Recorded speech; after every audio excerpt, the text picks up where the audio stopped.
Okay, had a bit of a internet malfunction, but I'm back and hopefully we can get through the rest of this. I don't know about you. I'm gonna see how far I can push it tonight. So what do we got here? Where were we? Wants to touch little boys. He's talking about his Tourette syndrome. He's talking about how uh, Jewish extremists are almost as bad as Muslim extremists. That's something he actually says. He's like, look, it's my channel, and it's one of the only ways I can get original views. Like, chat, you guys have to tell me. Hey, happy to see you back here. Hopefully everyone can get back here. But anyway, you guys have to tell me. Do you think it's better or worse that in his pedophile themed Reddit account, Ethan is also mixing in genuine comments and reactions and like constructive, like searching out constructive criticism? So on the same account that he's like, I want to touch little boys, he's also being like, well, can someone like please give me feedback? I would really appreciate that. Or I have Tourette's and I'd love to talk about it if anyone has questions. Like, I don't know. I feel like that makes it worse. It's like you make an account that's pedophilia themed, but it ends up just being your regular account. So you don't know if he's doing the parody pedophilia or if he's being serious, right? Like, I thought the point of the account was to say ridiculous things, and then people would look and be like, "Oh, haha, it's just a troll account." Um, but and to each their own. So he says, "I'm an amateur sketchmaker on YouTube, and this community is exactly what I've been looking for. Thank you. Checking out other amateur sketches and talking about it, sharing constructive feedback. It's beautiful. Thank you." And then posting shit on haiku YouTube. So anyway, um, yeah, that's some fucked up shit that Ethan has to say. And what is the oh god, what has Destiny been saying? Um, okay. Anyway, yeah, like what like this has been the best news story out of this week. There's been some really shitty news stories. There was a school shooting, um, pretty much like in my neighborhood that happened. Um, Israel's just been fucking over Gaza even harder now than usual. Donald Trump and RFK Jr. have been fucking people over in the CDC, in FEMA, with the FDA. Um, the Federal Reserve Board.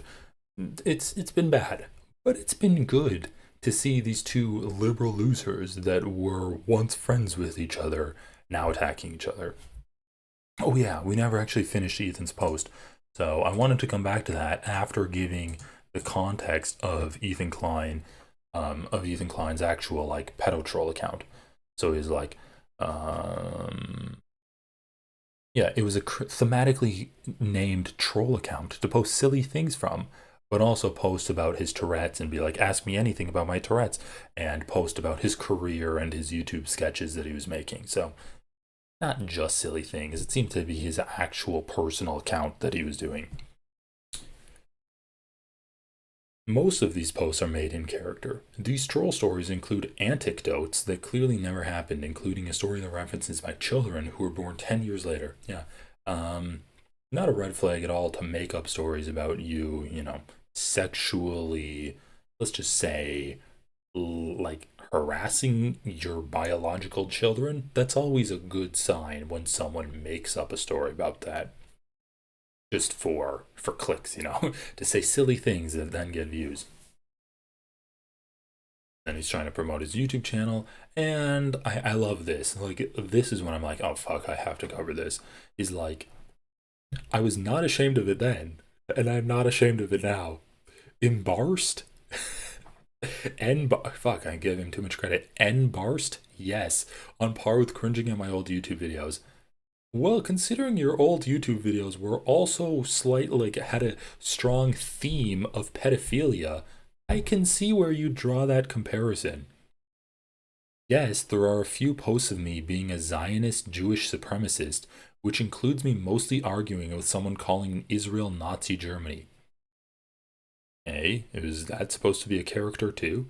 In totality, about 95% of the posts were about StarCraft 2 or self promoting my YouTube channel. I have nothing to hide and nothing to apologize for. And remember, folks, joking about pedophilia is not the same as having it on your computer.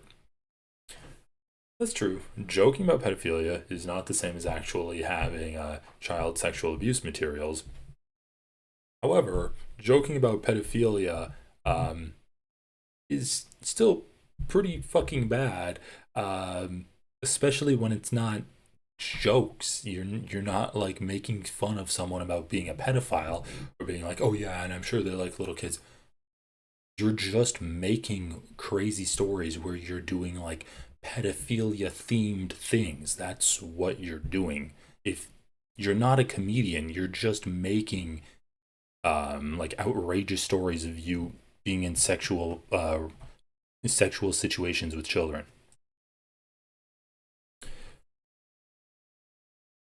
Um, I'm not even gonna play this for you guys. This is just Ethan talking about his penis and how a little girl walks in on him in the bathroom, and then his first inclination is to like, this is obviously a story he made up, but once again, the story is him accidentally flashing a little girl, and then when she runs out of the bathroom traumatized, he's like, runs after her and he's like, hey, I know my penis was small, but when you grow up, you're going to be having sex with bigger penises than that, so don't worry. I'm not going to play the video.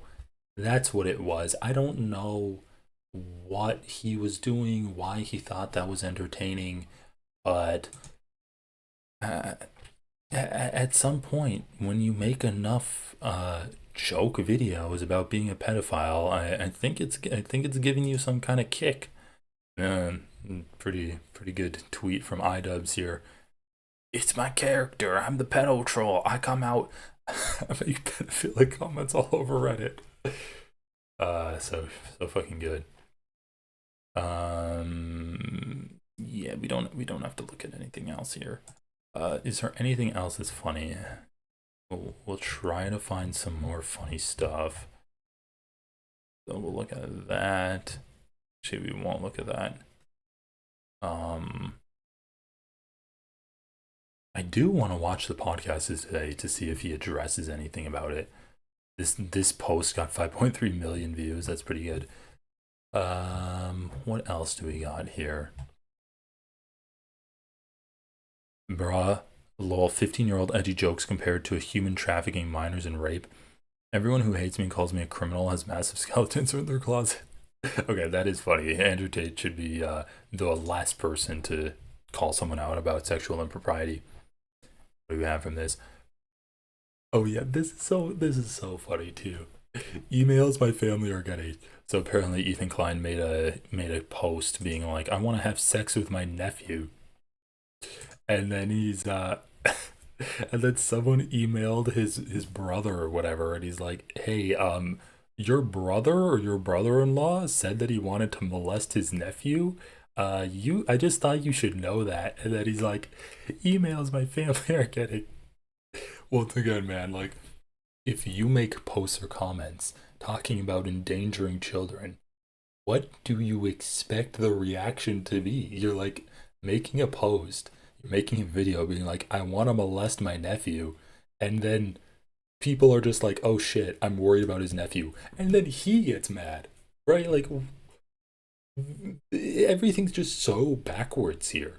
He made a comment on his YouTube channel being like, yeah, my kids got giardia from rolling around in my dog's shit, and then someone called CPS, and he's like, why are you guys calling CPS on me? Maybe because you're talking about putting your family members in bad conditions or wanting to molest them. Like, what the fuck are you talking? Don't say stupid shit, dude. All of this is your fault. And what is this? Um, the guy's just so fucked up. What do we have here? And then he's like trying to say that Taylor Lorenz is a pedophile. Once again, like trying to frame Taylor Lorenz as a pedophile when all of this is coming out about him. It's kind of telling. Okay, so what is this? This is some more posts from Ethan here. He said, "Hope comment history, but what is this actually Ethan's? The meme that Ethan agreed with and snarkers say compared Palestinians to apes. This was a meme that Ethan agreed with?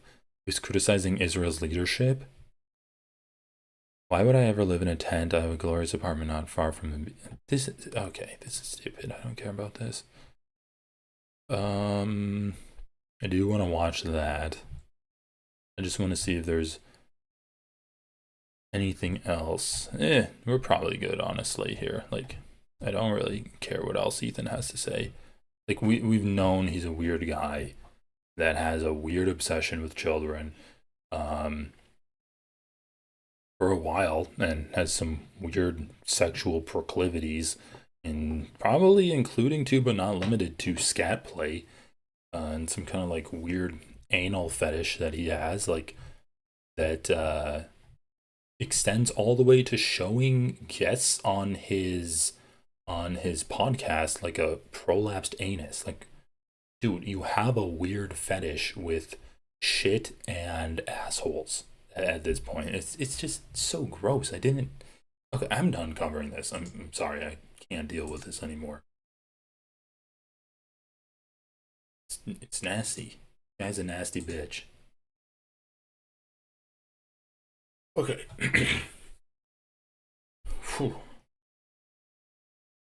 Chat, if you know. Okay, let's just wrap up on the Ethan Klein stuff. So he's been releasing videos. What are his videos? Hassan Piker's most embarrassing confession. Just a wall. Who gives a fuck? Doubling down on Destiny.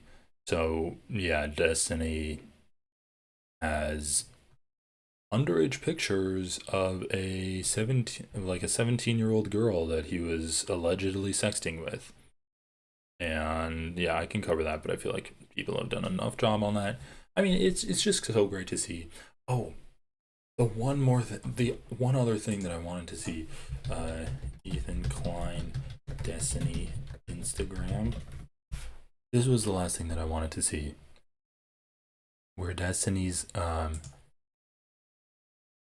not this. Where Ethan Klein posts about Destiny's like, you inspired me so much to quit my day job. Destiny responds to Ethan, response to Destiny. Is this response to Destiny? Yeah, this one. What the fuck? Where's the actual response that Ethan made? Maybe you can just find it on Destiny's.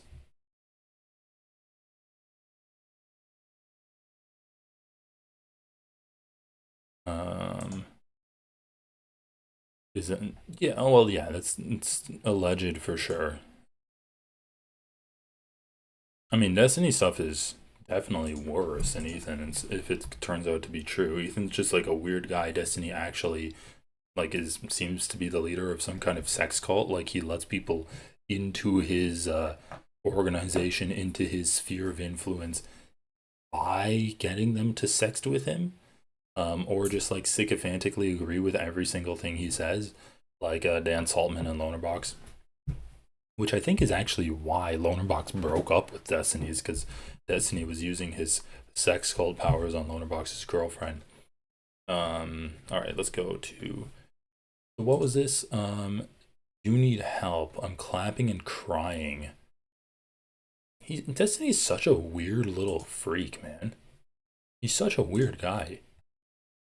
Like just every single thing I hear from him, it gets weirder than the last. Okay, let's just look this up. Destiny. Love seeing this. Can I search in his thing? Laughing. Oh, here we go. Laughing and crying. Steven. Okay, this is so funny. Me after smashing the post button on my last Instagram story. And then stumbling into some free snacks for my kids. I don't even understand what this is. Let me know if this is like some fucked up shit that Destiny's referencing. Steven, you are a very smart and funny guy. I've been following your career for a long time. Like, dude, no self-awareness that he's been adamant. He has no contact with Destiny. He doesn't know who he is. He's not being influenced by Destiny's community, even though he's being fed clips by Destiny's community. He's sponsored by Destiny's biggest dick rider and co-host on the podcast. But now apparently he's been following Destiny's career for a long time. I saw you transition to streaming full time, which is someone who's also working 9 to 5, I found really inspiring. It's soon after I took that same chance myself. Later on, I came around to your political streaming content, a genre you pioneered. Dude, look at this, dude. Look at this shit. You have Ethan Klein. When Hassan says, anti-Semitism is not institutionally acceptable, but Islamophobia is, and you see that every single step along the way. Like, you say Free Palestine and you get censored in Congress, right? Here, you have Destiny, who, according to Ethan Klein, has naked pictures of a 17-year-old on his hard drive at home. And you have this. He's like, I was so inspired by you. I've been following you for a long time. You've had such a long and accomplished career that anyone would be extremely proud of. What is with Ethan Klein and having really like difficult breakups with sex pests? Like, remember the fucking Jimmy Lee guys? Like, I tried to protect you, Jimmy. No, Jimmy, come back. Come on. And then, like, just a few weeks ago, he's like, I wish Jimmy would come back. I miss him so much. I don't even know why we got rid of him. As a parent, you know the implications and ramification of chatting with a 15-year-old. You know how a teenager looks up to adults they admire and how easily they can be manipulated. The time for irreverent jokes is over. You need help. Look at this. He's like, Destiny, I love you. You're a pedophile. You need help, man. Like, not get off the internet. Please, get yourself some help. How easily they can be manipulated. The time for irreverent jokes is over. You need help. There's a long pattern of sexual deviancy with teenagers. You're so inspiring, but you have a disturbing pattern of sexual deviancy with teenagers. I hope you take the time to understand what inside you is missing. Holy shit, dude. He actually turned into some kind of like soccer mom that is posting about a friend that they broke up with and they've been having passive aggressive spats over Facebook on. And why that would urge a grown man to flirt with a 15-year-old. I'm not taking pleasure in any of this. It's all very sad. I do hope you find the help and peace you need because children deserve better. Man. But I'm still going to be sponsored by your podcast co-host. Literally a love letter for a PDF file, and after being the most vile towards Hassan, Frogan, and Denims. Well, it's because he doesn't care about pedophilia. He doesn't care about sexual impropriety. He'll take a stand against it because it makes him, it's a good stand to take, and he knows that people are going to like applaud him for it on his podcast. But he doesn't actually care about that. Like, look at how he wanted to make content out of the sexual harassment that Jimmy Lee did on his show. And then wishes that he could come back. He makes a whole video attacking Destiny, and then afterwards he's like, you were so inspiring. I just hope you get help. Like you can become better than this. You can be so proud of your career. Really? Oh, man. Okay, I'm gonna have to like turn my fucking brain off. Let's do one more brainless Twitter post.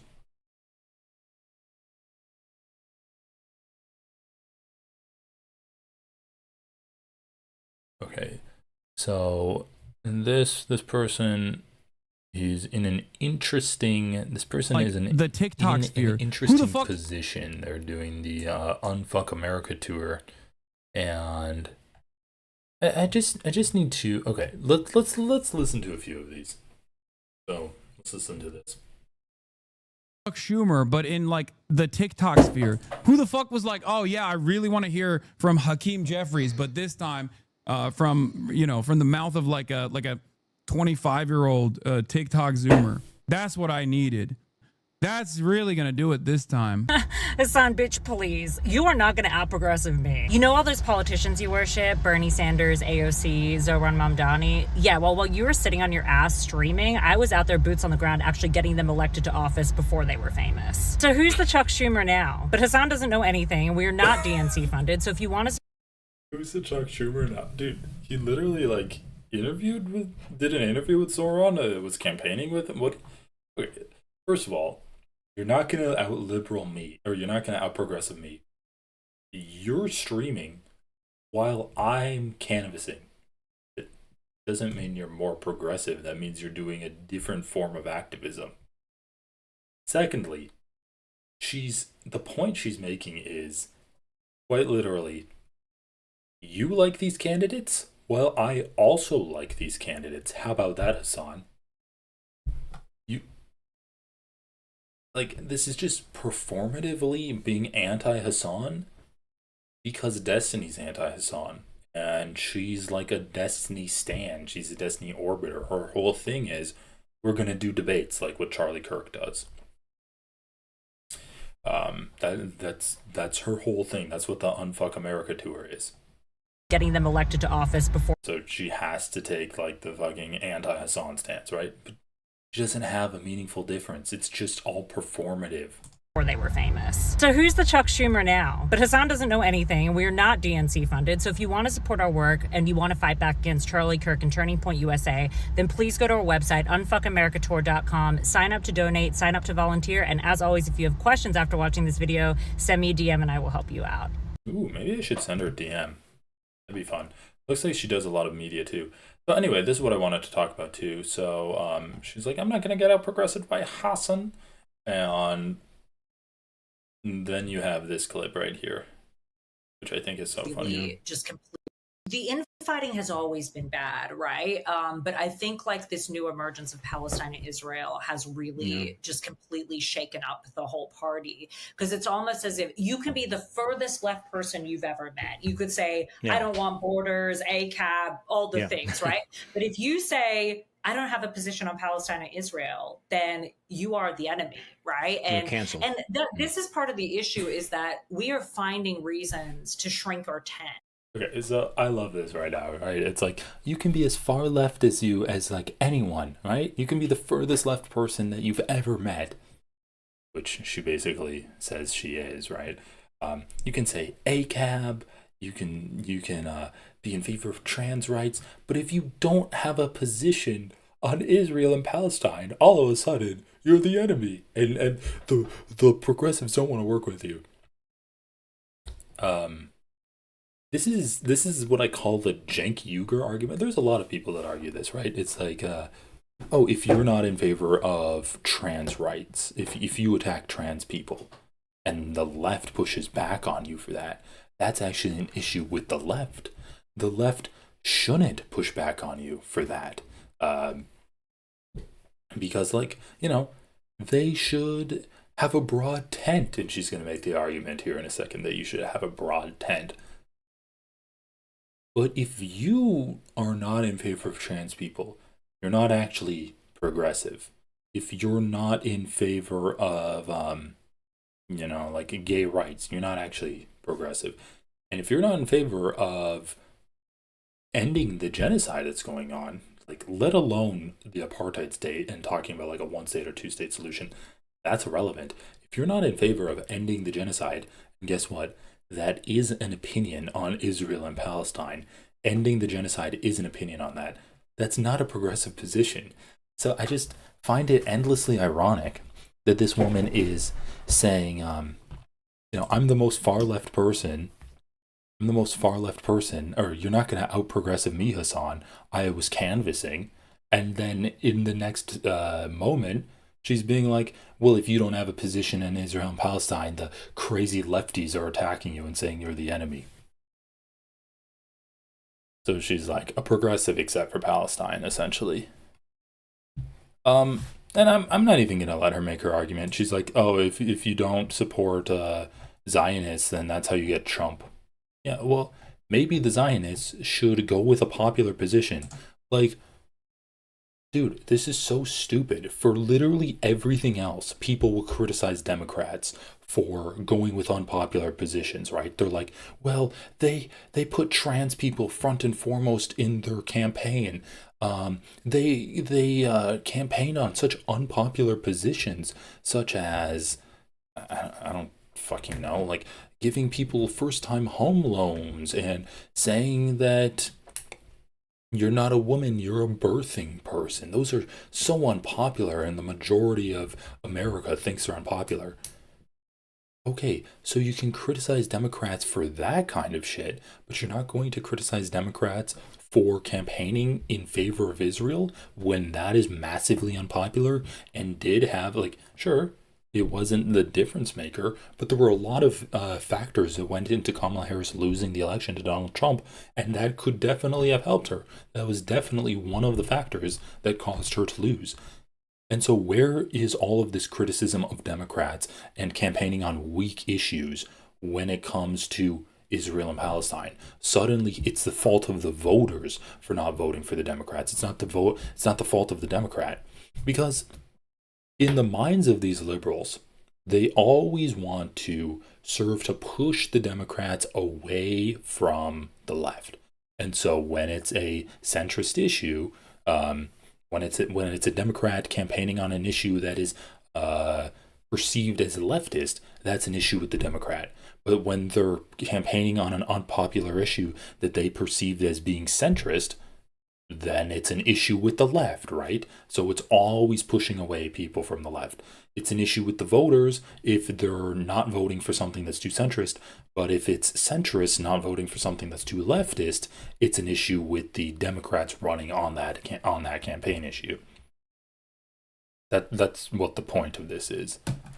Also, by the way, thank you for the gifted subs. Who sent those subs? Totally missed it. Nola, thank you for the 10 gifted subs. That's awesome. Unrelated, but I just noticed He's Dead is trending. Girl, I wish. I know, I think people are just fantasy posting. Do I want to see more of this? I don't really want to. Oh, she's talking about the Democrats. Okay, so anyway, I made my point there. I do want to talk about this article too. A dark money group is secretly funding high-profile Democratic influencers. An initiative aimed at boosting Democrats online offers up to 8,000 influencers up to $8,000 a month to push the party line. All they have to do is keep it secret and agree to restrictions on their content. Okay, so I definitely wanted to see this. So, in a private group chat in June, dozens of Democratic political influencers discussed whether to take advantage of an enticing opportunity. They were being offered $8,000 per month to take part in a secretive program aimed at bolstering Democratic messaging on the internet. But the contract sent to them from Chorus, the nonprofit arm of a liberal influencer marketing platform, came with some strings. Among other issues, it mandated extensive secrecy about disclosing their payments and had restrictions on what sort of political content the creators could produce. I mean, man, this is dystopian for sure, but I'm really interested in seeing like what the restrictions are, because I believe Brian Tyler Cohen and David Pakman were among the influencers, and obviously these guys never talk about Israel. They just suck off the Democratic Party. They will never criticize the Democratic Party ever, even to the Democratic Party's detriment. And they never talk about Israel. Brian Tyler Cohen, I've never heard him mention Israel. David Pakman has mentioned Israel, but he only does so in order to defend Israel and attack the people that are pro-Palestinian advocates. That's the role of David Pakman. Exact same thing with Ethan Klein. And so I think that comment that I saw earlier, where it's like Ethan Klein mad that he found out people are doing it and getting paid to do it, is really accurate. Okay, so what do we have here? So they joked about collective bargaining. The influencers in the chat collectively had at least 13 million followers across social platforms. Reading through this revised course contract, like, you win some, you lose some. I also think there's at least 4 other things that should change, but the vibe I got from their email was that there would be minimal, if any, changes. I don't feel strongly about pushing TBH. They aren't going to modify it anymore. It seems like a take it or leave it. Yeah. Are you going to? So they took it. 2024 prison for years. So what are the restrictions? Dozens of liberal influencers are believed to have been approached by Chorus. They were told that Chorus appreciated the work they were doing online and were asked if they'd be interested in being a part of the first cohort of a new program that Chorus was running to help expand their reach and impact. But following the initial outreach, many creators expressed concern about the stipulations. According to copies of the contract viewed by Wired, creators in the program must funnel all bookings with lawmakers and political leaders through Chorus. Interesting. So Chorus basically being like, we control your access to democratic establishment, which is obviously just a way of controlling the media. Like, paying people is one thing, but controlling access to people in power is a very easy and like ubiquitous way of controlling the media. If I want to work with another politician, I have to fully collaborate with them, said one creator who was offered the contract but ultimately just declined to take it and asked not to be named. If I get Zoran and he wants to do an interview with me, I don't want to give that to them. Creators in the program are not allowed to use any funds or resources that they receive as part of the program to make content that supports or opposes any political candidate or campaign without express authorization from Chorus in advance and in writing. The contracts reviewed by Wired prohibit standard partnership disclosures, declaring that the creators will not publicize their relationship with Chorus or tell others they're members of the program. Without Chorus's prior express consent, they also forbid creators from disclosing the identity of any funder and give Chorus the ability to force creators to remove or correct content based solely on the organization's discretion if that content was made at a Chorus organized event. There are also some real great advantages to housing this program in a nonprofit. It gives us the ability to raise money from donors. It also, with this structure, it avoids a lot of the public disclosure and public disclaimer. And damn, dude, this is so fucking sketchy. They still think influencers are just there to do a terrible direct-to-camera interview. The influencers offered the funding were just given days to sign the contract, was essentially presented as on take it or leave it basis. At least one cohort was specifically told they could not have their lawyers redline it. In the group chat formed to discuss contract negotiations, some creators discussed a clause prohibiting the disparagement of other creators. Not being able to criticize anyone else affiliated with Chorus felt restrictive to some, according to text messages posted to the chat. So you needed to access politicians through Chorus. To speak about politicians or to speak about their opponents, you needed to have express approval from Chorus. You couldn't discuss anyone else that was sponsored by Chorus. I mean, this is insanely restrictive. Okay.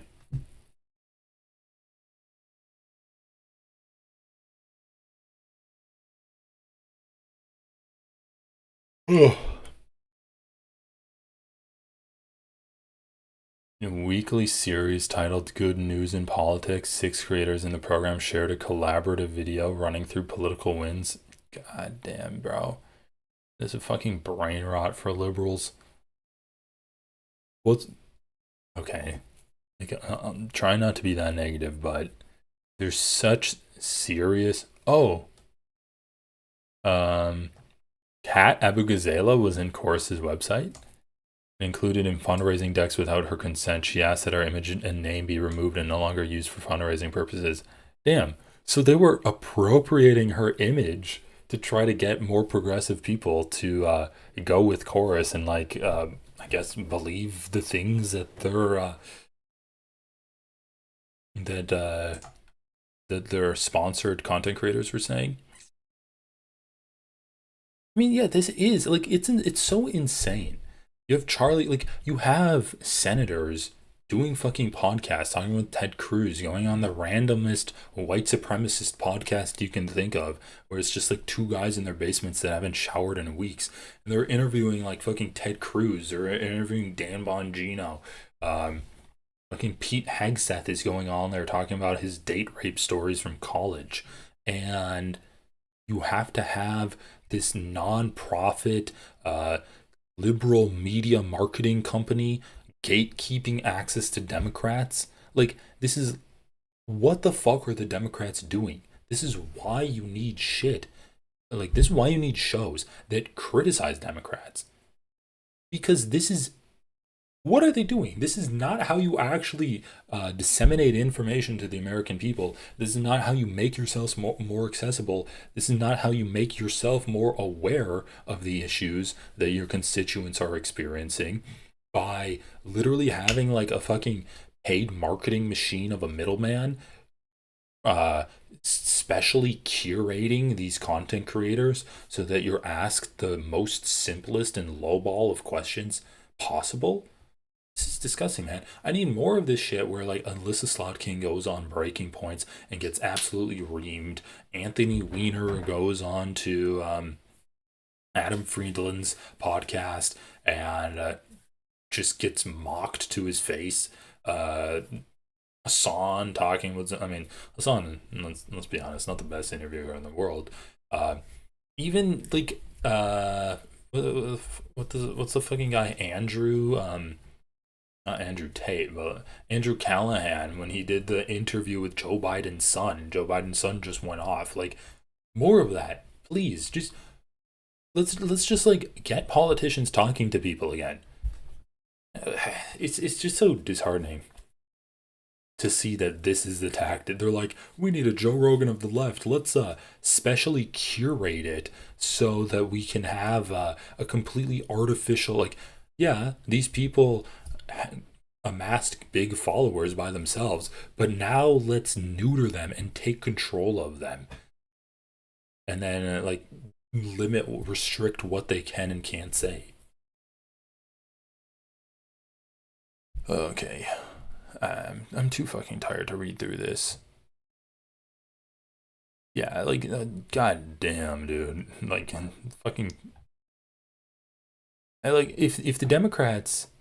Like, I was talking to someone today, and it's like, Kamala Harris didn't go on to Joe Rogan's podcast because she didn't think she could do a good job on it. She didn't think that she'd be able to survive. I don't know if it's her or her campaign advisors thought that she wouldn't be able to survive a 3-hour conversation with the troglodyte that is Joe Rogan, the fucking like devolved ape man that is Joe Rogan, sitting there with his distended stomach and his 3 like skin wrinkles in the back of his head blazed out of his gourd, talking to Kamala Harris, and they didn't think she'd do a good job on that show. So they're like, no, Donald Trump went on the show. He just riffed with his like childlike senility, and he just rambled for 3 hours, lied to Joe Rogan. He's a dumbass, so he ate it up every second of the way, and that got 50 million views. Kamala Harris didn't want to go on it. If you don't think you can do a good job talking to Joe Rogan, maybe you shouldn't be fucking running for president. I think that's the position we've taken. If you can't talk to Crystal Ball without looking like a complete charlatan and a fraud and a non-person, when you look like you're not a real person, when you're asked, you're funding a genocide, how do you sleep at night? And your answer is, I don't think it's a genocide. You don't look like a real person. You look like a soulless politician. I'm sick of these fucking soulless politicians having to specially curate every single one of their media opportunities. And if they think they're going to get any pushback at all, they're going to bail on it, man. So disappointing. You think Crystal Ball is going to be able to interview any other senators after that? I'd be shocked. I'd be shocked if she did. Oh, man. Okay, speaking of interviewing senators, friend of the show, not really, not friend of the show at all, but someone that I like to watch, Adam Friedland, not talking to a senator, but talking to a representative. Oh yeah, you know where I'm going, Somniostatic. You knew exactly where I'm going. We got Richie Torres talking about Zionism, LGBT. Is Richie Torres is gay, right? Who cares? Okay. I need to. All right, I'm gonna play this. Let's go. I'm sorry, dude. You're bummed. Your consultant told you not to do it? I like this guy a lot too. I'm sorry. I appreciate your time. Listen, Sure. I don't. This is reminding me of the Alyssa Slotkin interview that she did on Breaking Points. She's like, my staff recommended me coming on to here. Her staff's getting fired for sure. And then her staff had to pull her out. Her staff's like, oh, we gotta go. So they recommended her to go on. They pulled her out. They cut the time short. Let's see if we get something similar here. He's a crypto bro.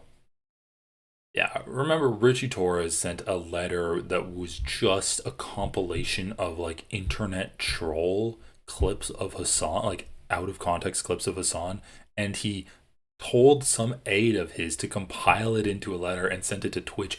It was riddled with inaccuracies. It was riddled with typos and punctuation errors. It was embarrassing. This guy is an embarrassment to America.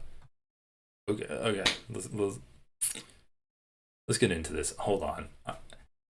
Okay. Hold on, guys. Get your drinks. Get your snacks. I'm going to see. We can do this. Do this. Do this. These lights are bright. I'm gonna shut these lights off and just go dark mode for now. Like this. I don't get to talk to someone in the government that's taking part in these big decisions like this. And well, only one of 535. So which one would like me? Virginia Fox? I don't know. Do you have her number? I don't have her number. No. All right.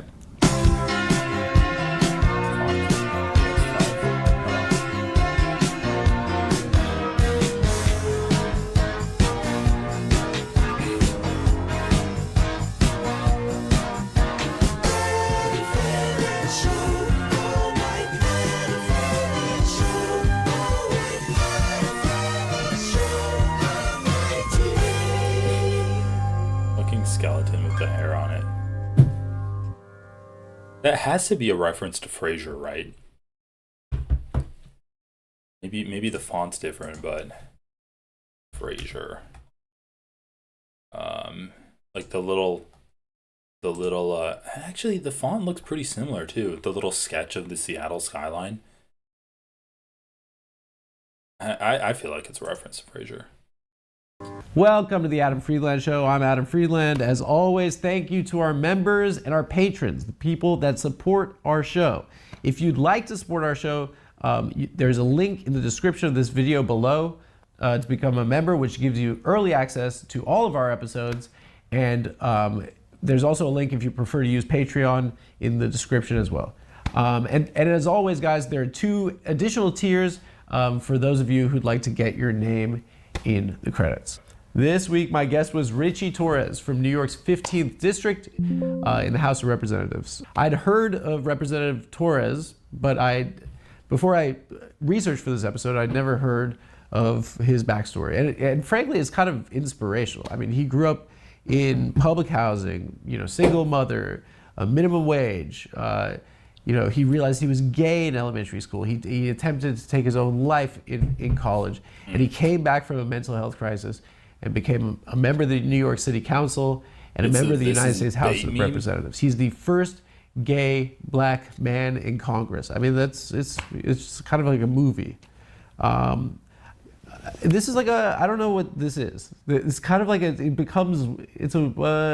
was unexpected.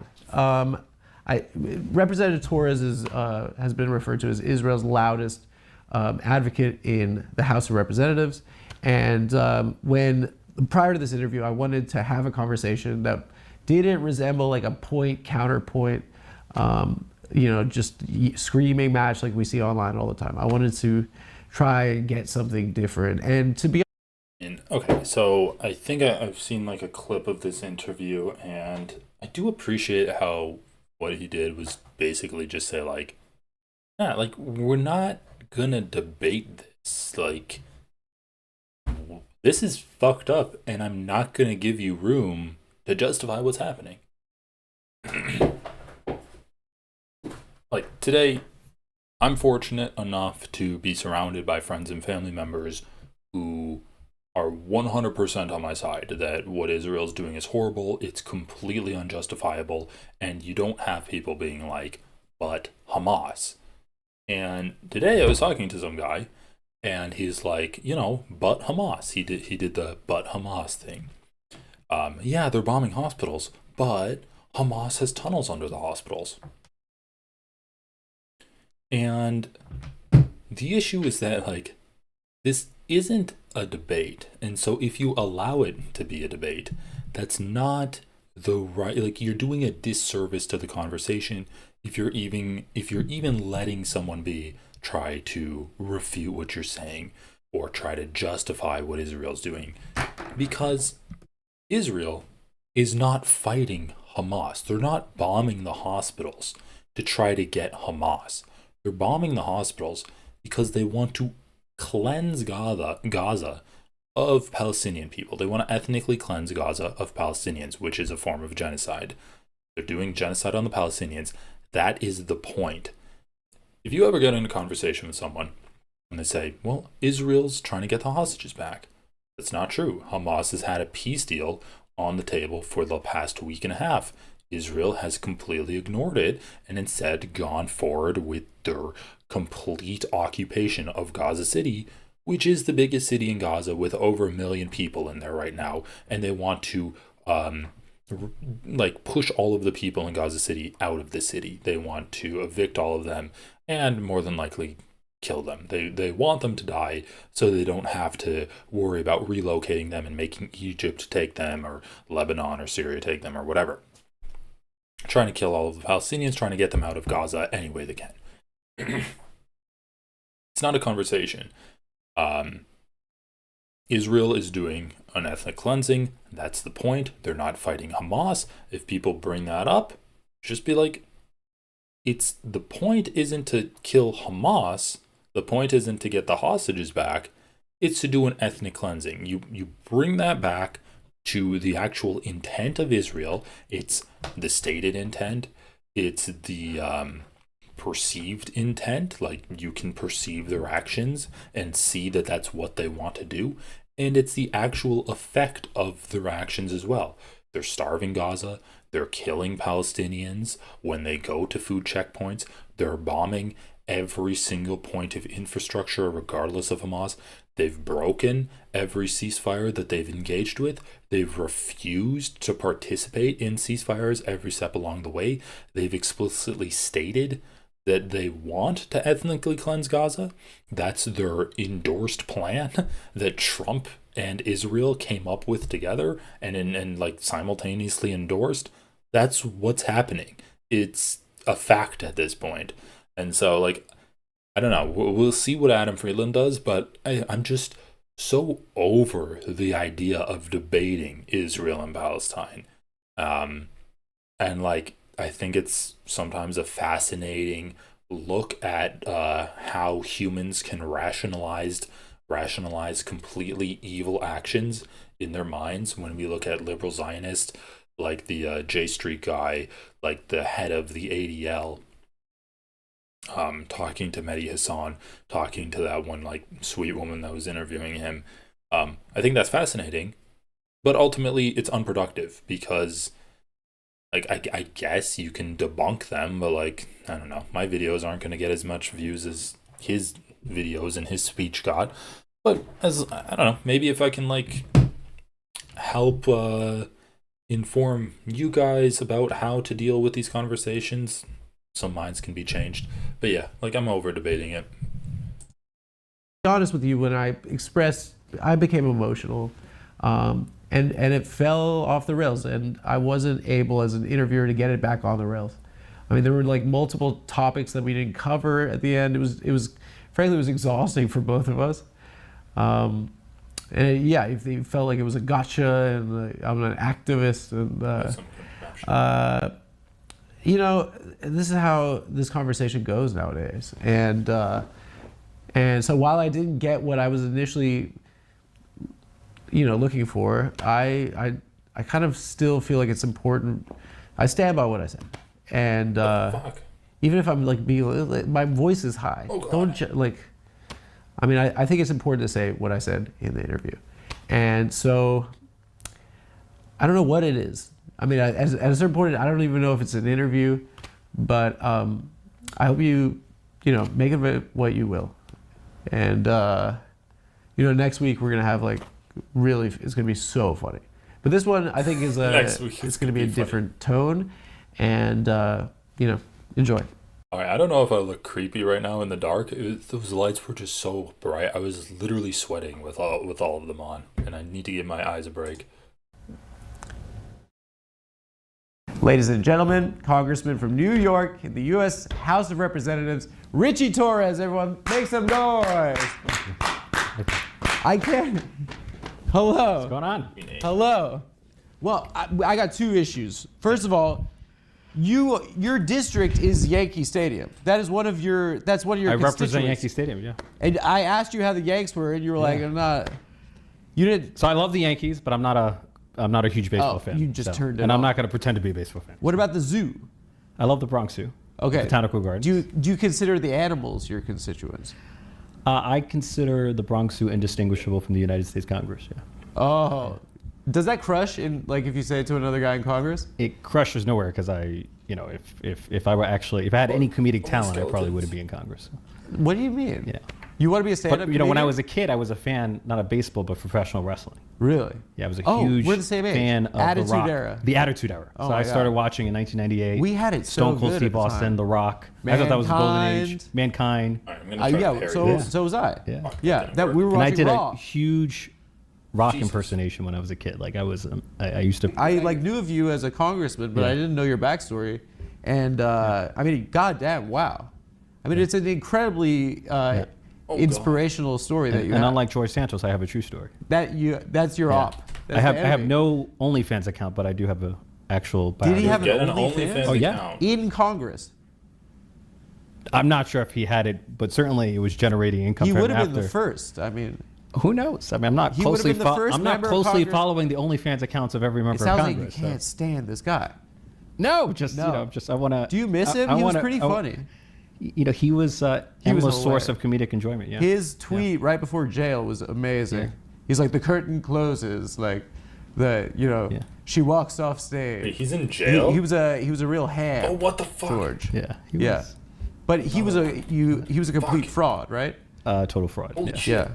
Because he bought like Birkin bags with George campaign Santos was funds. And also, he Gay. fabricated every aspect of his biography. It was not like he told one lie here or there. It was like the whole story was a complete fabrication. I feel like in this day and age, that's kind of like that's in play. I feel like you could do No, it. it's I've never. I feel like seen- it's such a chaotic time. Like, yeah, like I went to Harvard Law School, and I used to be the George coolest guy Santos in my did do school, that. and I'm also Brazilian and Jewish. And what did he say? No, he said that he had his parents were Holocaust survivors. And I he like was that. Ukrainian That's because of good. the war in Ukraine, He was also Ukrainian. and he had he was. And he his had- That is so fucking funny. I'm Latino. My parents were Holocaust survivors. I'm also Ukrainian. like it's so awesome. It's so awesome that he's just all of these things, right? All of the topical things to get votes, and it worked. friends who Santos. died in the mass shooting in Orlando. He's amazing. He like incorporated every current event into his life story. Pathological liars are great, but he took it all the way to the Yeah, freaking to the show. Although he inspired me to introduce a bill that Yes. has, I think it's the greatest acronym in the history of What is it congressional called? legislation, the Santos Act. And what was it? Stop another non-truthful office seeker. Am, Santos. am I sensing that there's the like Santos Act. that the two of you Bro, guys the as acronyms like on these bills are out of young control. New York Fuck. gay like Latino congressman? He's naturally like your foil. He's your Darth Vader. Let's assume like after he was expelled from Congress, Yeah. A young Latino gay congressman is his natural foil. That's fucking hilarious. became the most prominent Jewish gay Latino congressman from New York. How's that? You're Jewish? No, I'm Jewish. You're Jewish. I'm lying. I'm Oh joking. come on! I wouldn't wish this. What? He actually said that? I'm not Jewish. I'm Jewish. That's wild. That's a wild thing to say. Dude, That, imagine Joe Biden walking up to like some black interviewer and being like, I'm black, you know, like on the inside I'm black. That's crazy. He was expelled You know, like I'm culturally black. from Congress. Yeah. I became the most prominent Jewish gay Latino congressman from New York. How's that? You're Jewish? No, I'm Jewish. You're Jewish. I'm lying. Oh, come on. I wouldn't wish this upon my greatest enemy. You don't want So you think that's like a good line? you don't want any part of this, my You, friend. you never heard this comment? He's Jewish, not Jewish. Yeah, I've heard a lot of Yeah. people say that, but you don't. I'm just No, but telling he you- invented the term. about you. I don't No, he think invented the term about himself. it's just a word with it. Yeah, he would- about him. When he was confronted, why did you lie about being Jewish? He For said, being I Jewish? never said I was Jewish. I said I was Jewish. I would say that I'm But you're actually Jewish. yeah. Unfortunately, yeah, it's tough. Oh Yeah. God, this is I can't weird. quit. No, it's I wrote a letter to Bibi and they rejected Oh, it. he's They quoting don't George let you out. Santos. It's like the mafia. You know that. Man, I thought Richie Torres would be like that psychopathic, he'd have that psychopathic charisma, but he's just giving off like very nerdy, awkward energy. Like he's making me think some kind of like a band kid that just put down the trombone and now he's trying to talk with like someone who's the funny kid at school. He's way less charismatic than I thought he'd be. You know how you join is when you're a baby. yeah. Your parents have a party, and then this like old wizard walks in, and then he pulls your diaper off, Yeah. and then your whole family looks at your beautiful baby penis, and then he cuts the part that I guess gives one pleasure later on in life and during sex, and then there's like a deli tray there and stuff. That's how you join the club. Yeah. But we've been doing it for a while though. I don't know. I don't mind it. You really didn't like my crude humor. I mean, you've endured for thousands of years, so something's going right. Yeah, I guess so. You've endured for thousands of years. Okay, I just, as a general rule of thumb, when you're talking with someone, don't refer to their entire ethnicity as you. And then, like, speak to them as though you're talking to, like, the people that have, like, procreated, that have led to them throughout eons and generations. It's just like a general social faux pas that most people don't do. Maybe when you're a congressman whose career hinges on support of Israel and race science and upholding like racist ethno-fascist views, maybe you should do that to like make sure that Israel realizes that no, you're like a strong supporter, you're like one of the strongest warriors of supporting the ethno-state of Israel. Maybe you should do it then. But if you're not, if your career does not rely upon Israel giving you money, then don't do it. It's just not something that should be done in social circles. So it's definitely the wizard and the baby's penis part. Yeah, well. Yeah. I know. I'm being crude with a member of the of the legislative These are important branch. decisions that parents have You know to make. what's rude is that we're in an era where like talking to someone in the legislative branch is it's a privilege because it's so fucking crazy. Fuck. Oh my God. And These Hey, guys the come privilege out of is nowhere. mine. You're the one with the massive to following be and audience. here- You were in the New Yorker. You know, I know that because you told me. I know. Not because I read the profile, but you told me you were in the New Yorker. So Why did you read congratulations it? on the profile. You know, you would be considered young in the United States Congress. Yeah, I mean I've only been able to be president. My dating profile says I'm congressionally young. Congressionally young. And congressionally attractive, just in case you're disappointed. that gets some action. Is it a plus? It's It not has to clear. be. It's not clear. It has to be. I mean, I work 7 days a week, so that has a crowding out effect. But Yeah, and you're with the worst people on earth. well, What are you doing to yourself? It must be tough. yeah. One of my colleagues said to me that Congress is the best university in the world, Really? and because you just have access to some of the brightest minds, you can learn a tremendous amount. They're the smartest guys. Some of the, yeah. Yeah. We certainly have access to It's like some the of Sorbonne or something. Yeah. In Congress. How boring is it like to be in the government sometimes? What's the most boring part of it? I mean, I love it You love it? because of the variety. You I like feel like I feel like- parliamentary procedure Well, and I stuff like I that? feel like no position has more variety than a House member because one day you get to be local, state, national, and Yeah. international at the same time. So one day I'm receiving a complaint about a pothole on Fordham Road. or pressuring the mayor to crack down on an open-air drug market in the South Bronx. And the what next do you do day, in Congress about that? and then the next day, I'm receiving like a Yeah, briefing what from do the you do in CIA about Congress about rising that? That's a good tensions question. between the United States and China. So, what do you do about the pothole in D.C. though? I'm just sorry. I mean, I'm I confused. use my platform to pressure the mayor to solve problems, or the governor. Adams. Yeah. Can I guess who you were in school growing up? Sure. You were like were you student government? No, not student government. You were like a debate club or I was the captain of the law team. law team. Law. Oh, so you wanted to be a lawyer? Yeah, I had dreams of becoming either a lawyer or a teacher. So you did mock trial, right? I did moot court Moot and mock court. trial, but I was a master moot court. I'm literally And what gonna did you lose like? You liked against like the these two Atticus skeletons. I Finch can't beat style, them. like closing Jesus, arguments. That was mock trial. Yeah. But moot court is modeled after the Supreme Court or an appellate court. So you deliver an argument before a panel of judges who so you like the interrupt one you with worse questions. speeches, the one that's Come on, less Skelly. No, because it teaches you to think cinematic. on your feet. Yeah, it's less theatrical. But that was your prep for the game. It's coming. Yeah. You went to the It show was the first time when I discovered I had a talent for public Yeah. speaking, or I thought I had a talent for talking. Fuck you. early on. You grew up in a single mother home. You have a twin brother, Twin brother. Yeah, identical, he's biologically Fucking older. I'm temperamental. shit. identical or no? Fraternal. We're fake Fraternal. twins. That's all right. 5 minutes apart. I was on a date once with Yeah. a girl who told me the first date. She said I have an identical twin. And I can't do it. I can't tell her secrets. She has her brain is connected to another one of her. Yeah. You can't trust these people. It's funny when I was a kid. That's a people, prejudice of mine. people would ask me, "Where's your brother?" I'm That's a like, we're prejudice. fraternal twins, not Siamese twins. Yeah. Like I don't know his whereabouts at every moment. So But you're good at DC, right? I'm learning DC. You're still learning. Yeah, of course. I've only been there for 3 terms. Oh shit. It's the most Block my complicated shit. legislature Oh on my earth. God. No one's going to master it Bro, in 3 chill terms. out. I think You the know- problem with DC is not that it's corrupt. The problem with DC is that it's stupid. There's just so much absurdity in DC. I so thought much you said it's political the theater. smartest place in the world. Or you have access to some of the brightest minds. So like if you want to learn more about artificial intelligence or quantum computing or energy, In you a can reach out committee. to some of the best minds. Yeah, yeah. You And can call you any can- CEO and you right now. Not every, but Call Zuck right now. people generally. So he's just saying will take he has people. I'm gonna call him access. now. So. Like, You not- yeah, because you're in the United States Congress. You're gonna have access. Oh my.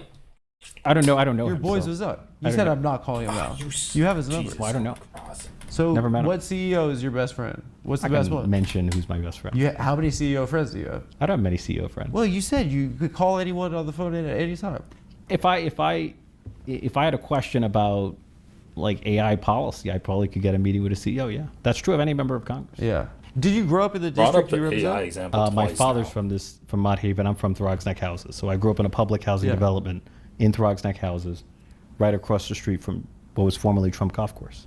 Yeah. And I kid you not, as the golf course was undergoing die. construction, it unleashed a skunk infestation. So I tell On people the I've been project? so I tell people I've been smelling the stench of Donald Trump long before he became president. But it was But beyond that, infested with that's- skunks. What's like you grew up in New York City, so Born and raised in the Bronx. our president is an outer borough New Yorker, effectively. Yeah, from Queens. Yeah. Right. He wants to present that he's like Mr. like Goldman Sachs, but really he's a New York City real estate guy. Yeah. Is that correct? He was never respected in the real estate industry. He was known to like rip off his contractors, and he was seen as a joke within the industry. Yeah, he figured out that Yeah. if you keep someone in a lawsuit Like long he enough, was more you don't have to pay them. he was more known for his self promotion and marketing Yeah, than he was for his actual effectiveness in real estate. yeah. Have you ever? What have your interactions been with the president? No interactions. You've never met met him. Have no desire to meet him. Let's practice it right now. Feel like he's I'm the worst Trump. person on earth. You don't want to meet him once?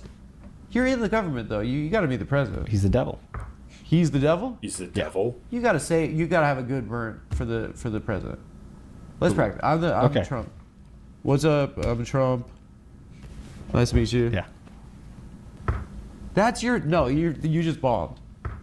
You So can't what should I sit there do? like that with some weird smile. I'm like gonna that. shake Donald Trump's hand. Yeah, you have to say like you're doing like the Holocaust right now in this country, like Oh god, there's you a have lot to of say like you're skeletons over there. ruining I'm this gonna country die. right now. Like seriously, why don't you say something like that? You're an asshole. You've sent the Yeah. Marines Okay. into. Okay. We'll practice. Okay. Okay, Fucking go ahead. God. Let's get it. Come on, dude. Mr. President, Yeah. how are you? I'm looking for. Hopefully, you can release those files. The Epstein? That's your no. Come on, dude. Hopefully you can release First of all, those you guys files. already lost on Epstein. Bro, once again, man, like, look, in the Alyssa Slotkin interview with Crystal Ball, she's like, "Hey, how do you feel about the Epstein files?" And she's like, "It's a distraction." Now you have Richie Torres being literally coached by Adam Friedland on how to talk to Donald Trump, and he's like, "Hey, sir, have you ever considered releasing the files, sir?" Like, even in this fantasy that Adam Friedland has constructed, he's as timid as a mouse. I don't understand it, man. Like, you can post all day on Twitter being like, Hassan's a terrorist. Hassan Piker is a terrorist that supports Hamas. But then when it comes to being like, the guy that you just said was a villain and confronting him about the evidence that he's a pedophile, this is all you can muster? How about those files, Donald? Or how about those files, sir? Have you considered releasing them? Country. Like, you have to say, like, you're ruining this country right now. Like, seriously. Why don't you say something like that? You're an asshole. You've sent the Marines into... Okay, we'll practice. Okay, go ahead. Okay. Let's get it. Come on, dude. Mr. President. Yeah. How are you? I'm looking for... Hopefully you can release those files. The Epstein, that's your... No, come on, dude. First of all, you guys already lost on Epstein. You think we lost on Epstein? You guys lost on Epstein. He's obviously in the files. Well, half of the files is your guys too, right? Yeah, so but he's but half the files is your guys too. So that's why you guys do this. My view is release the files and let the dice fall where they may. Fuck. You guys lost on Epstein. Why do we lose? His crappy excuse, like everyone, his whole base doesn't really care. Yeah, they moved on. What we found is that they actually don't care. Yeah. MAGA didn't really care. Yeah. You guys really are having a rough one right now. I think. What's your advice for us?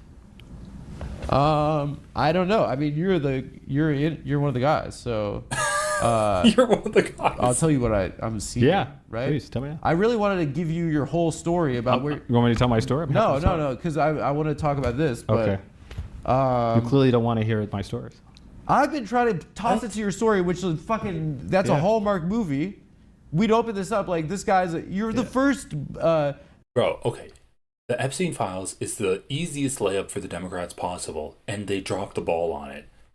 Like, it was an issue that was actually causing infighting in the Republican base, and the Democrats just stood by and let the energy completely dissipate until all of the Republican talking heads were able to calm down their viewers. They're like, okay, it's not that big of a deal. Like, everyone was doing pedophilia back then. Trump's probably not releasing it because he wants to actually blackmail. He wants to actually blackmail the deep state. That's why he's not releasing it. Like, they just let the energy completely disappear.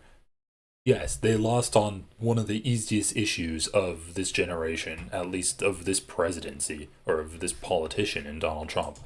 Black gay guy to be in the government. Gay man to be in the government. Yeah. Gay guy is you can't say that. All right, rewind it. Because I want to talk about this, but you clearly don't want to hear my stories. I've been trying to toss it to your story, which is that's a Hallmark movie. We'd open this up like this guy's. You're the first black gay guy to be in the government. Gay man to be in the government. Gay guy is you can't say black that. Knife assassin. To a first you're the Latino and black gay member of Congress. First Latino, in the black United and States. gay. Yeah. It doesn't roll off the tongue, that one. Yeah. Too many identities. Yeah. First black president. Obama crushed it with that one. Yeah. First Latino and black. Once you have a first black president, everything else becomes less impressive. How many LGBT members of Congress are there? There are quite a few, like more than 10. More than 10? Yeah. And there's 100 Senate. How many House? 435. 435. So 535 in total. Are there no Republicans, right? Who are openly LGBTQ?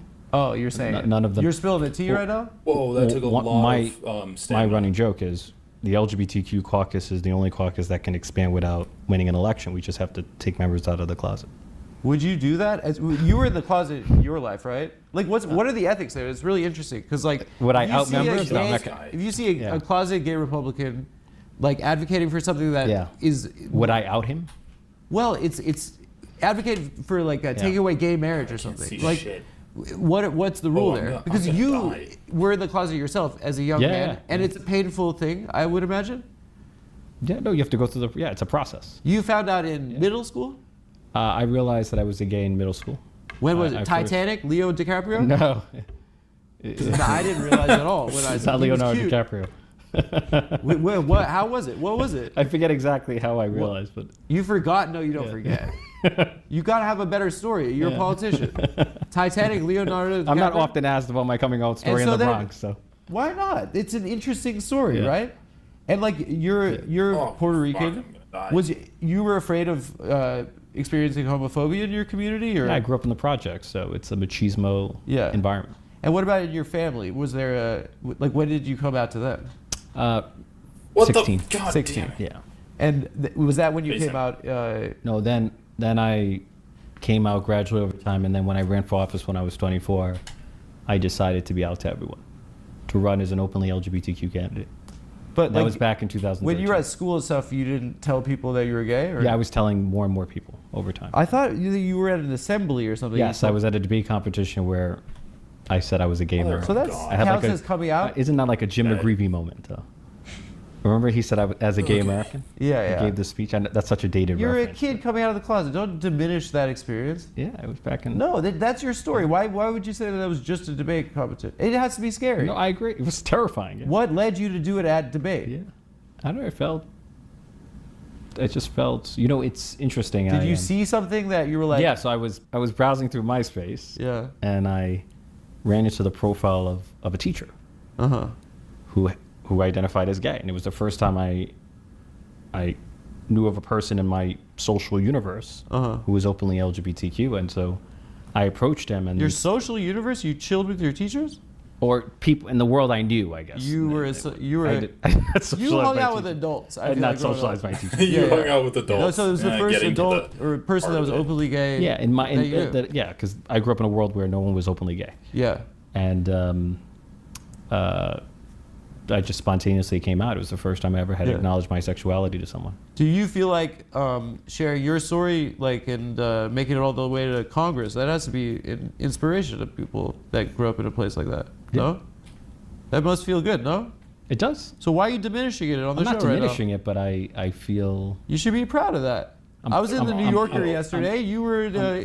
I was in the New Yorker as well. Oh. Back in 2016. Oh, okay. I had a Well, I New was in Yorker it profile. yesterday. So both of us are probably the same. Yeah, but you're at a much higher level than I am. So. No, you were 2016. You were a Bernie delegate. Yeah. I was 2016. So wait. So go back to that. 'cause 2016, it's you was a interesting Bernie to me. bro? So Yeah. you had this mental health crisis in college, Yes. right? And did it stem? It stemmed from being gay. Is that what it was? Not only from I had a sexual identity, but I had a severe struggle with depression, Yeah. which began in high school, Yeah. but then became worse in college. And I dropped out of college, and at some point even thought of I got fucked committing up. suicide, Yeah. underwent hospitalization, felt as if the world around me had collapsed. But then I began taking an antidepressant, going through psychotherapy, and it just gave me a fighting chance to rebuild my life. So Yeah. after a few years of hospitalization, I rebuilt my life and became the youngest elected official in America's largest city. I ran for the council, and then ultimately ran for the United States Congress, and here I am. And it was a few years that you Yeah. were going through that. Yeah. Yeah.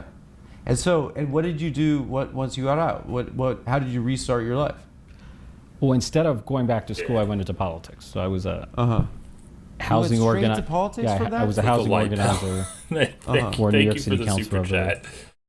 Okay. Background and district focus. Oh, DraftKings ad. Love it. No, I'm just kidding. And then I ran for public office myself. I would Sorry, move to there's France. just or not something. much. I couldn't afford to. out here. I couldn't afford to move to France. Yeah. I grew up poor. You can figure it out. Yeah. You get a ticket. You get to France. I don't know. You busk. Do you know a guitar? No. You get a guitar. Put the I don't know. Obviously, to run for office, you have to have a call to public service. Yeah. You guys all say that, but you have to have an ambition as well, right? There has to be part of it, right? I want to do. I think an ambition to make a difference. Yeah. Yeah, but you want to be. achieve. I want to be the president of the United States. Come on. I have no desire to be president. Is your ambition purely Really? just to make a difference? I mean, it's a very abstract term too. What's your dream? My goal is to be the best elected official I can be, and then let the rest take care of itself. That doesn't work for me. Works for me. You could say I want to make sure that. I mean, I would love to be. Say a better thing, like I want to make sure that kids in my neighborhood could have a better life or something. I'm saying the best that you could be is so abstract. You could vote for anything. Yeah. No. I mean, I can tell you why I ran into public office. So. Which is what? It was really about public housing. So, Yeah.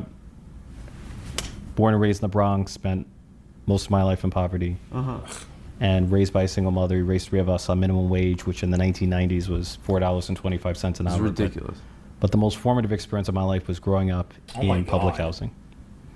And in New York City, there's an institution known as the New York City Housing Authority, NYCHA, which manages the largest stock of public housing in the country. It houses about 500,000 people.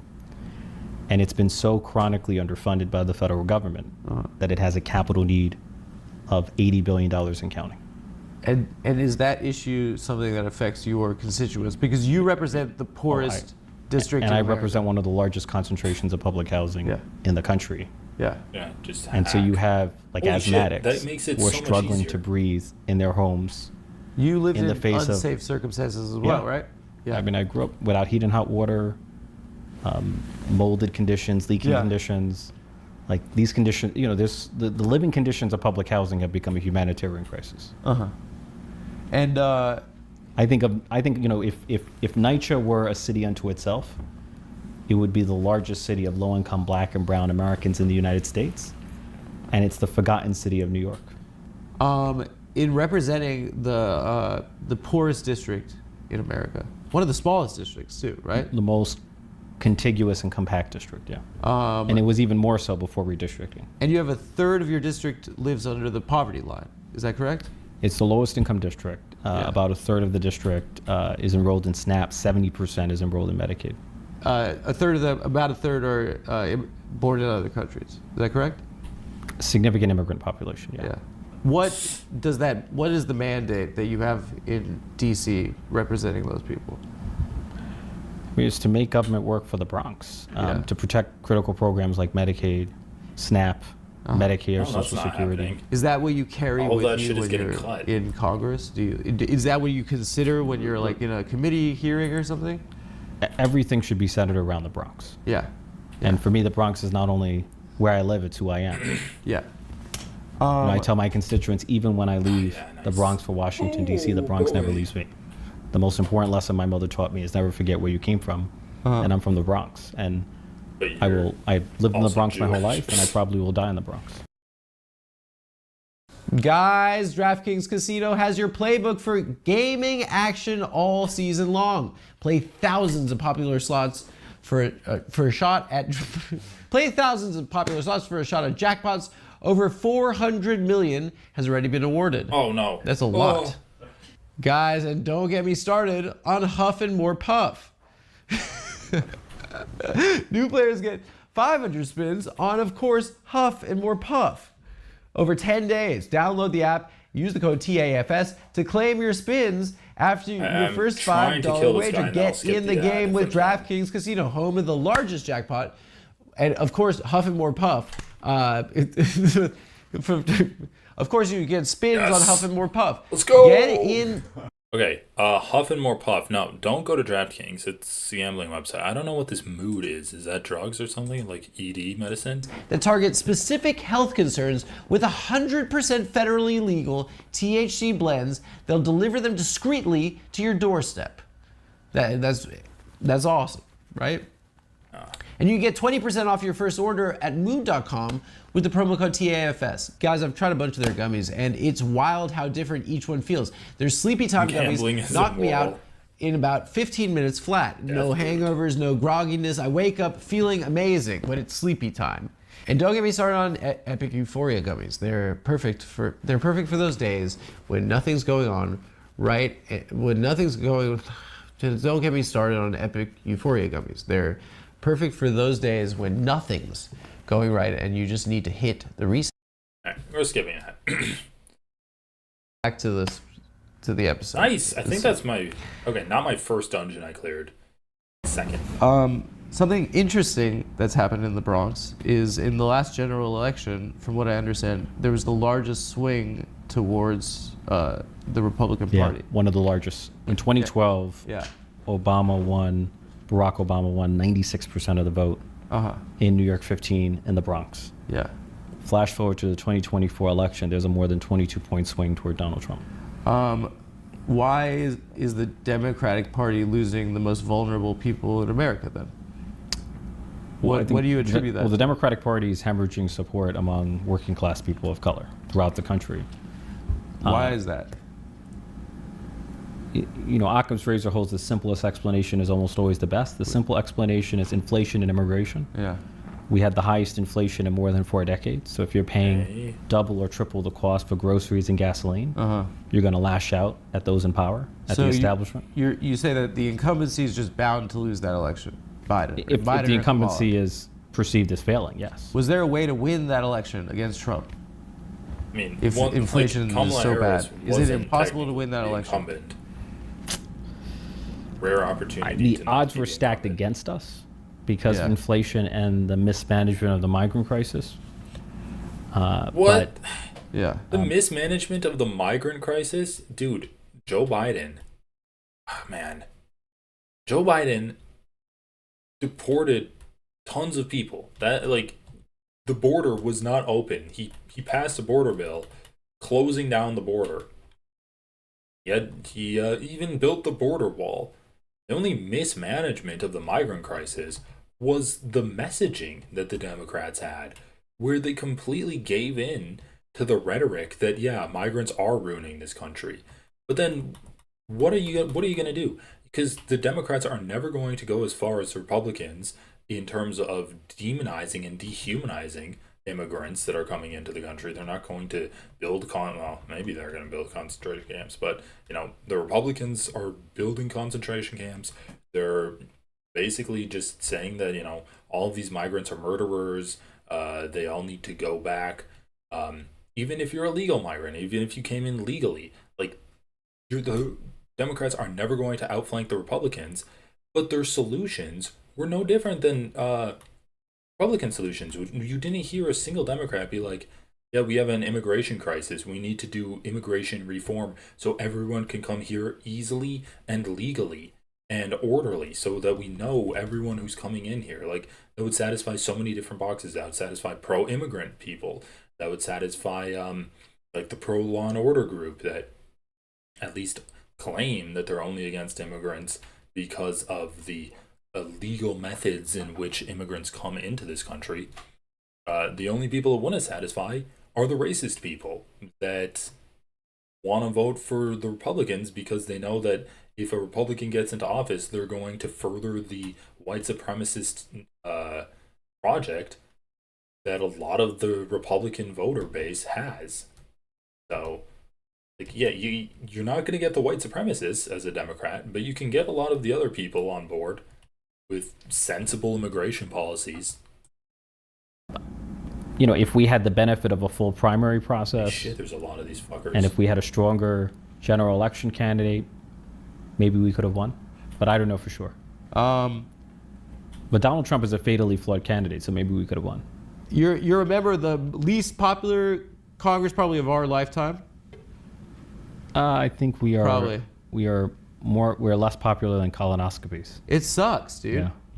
Yeah, does it Based on a suck? lot- Does it suck to be Yeah, the I think least? there was polling that said we're more popular than cockroaches, but we're less, and more popular. guys are and losing barely a- more popular than Ebola. You guys are losing Hamas for sure. Yeah, well, You guys are getting crushed by Hamas might be more popular on college campuses than Congress. Oh, okay. Okay, but anyway, but I looked at a Gallup poll the other day. Dude, this is I was actually started laughing. You just have to laugh at this. You guys are 23 right now. That's not bad. Higher than I That's thought. high. Yeah. You guys, what is Dude, this? please oh don't my joke God, about how May unpopular you 2024, are. 13? It means we have room for growth. 13. Yeah. But that's you and the Republicans. 13. Yeah. The institution at large. 13 is you poop your pants in front of the whole school. Yeah. February 2024, 12%. Yeah. So it sounds like What was happening that month? If Congress were if Congress were a woman, you probably wouldn't go on a date with her. Is that? Why? What did She's he say? unpopular. I don't know. No, what she could be like beautiful, like what do you mean? No, you seem to hate Congress. So I'm saying everyone does, Okay. right? What I'm the looking at fuck the was galaxy. this? What the fuck was this comment? Yeah. You guys, what is this? Oh my God, May 2024, 13? Means we have room for growth. 13. Yeah. But that's you and the Republicans. Dude, like, just dismally low approval numbers from the American people for the job that Congress is doing. And all he can do is smile and make jokes about it.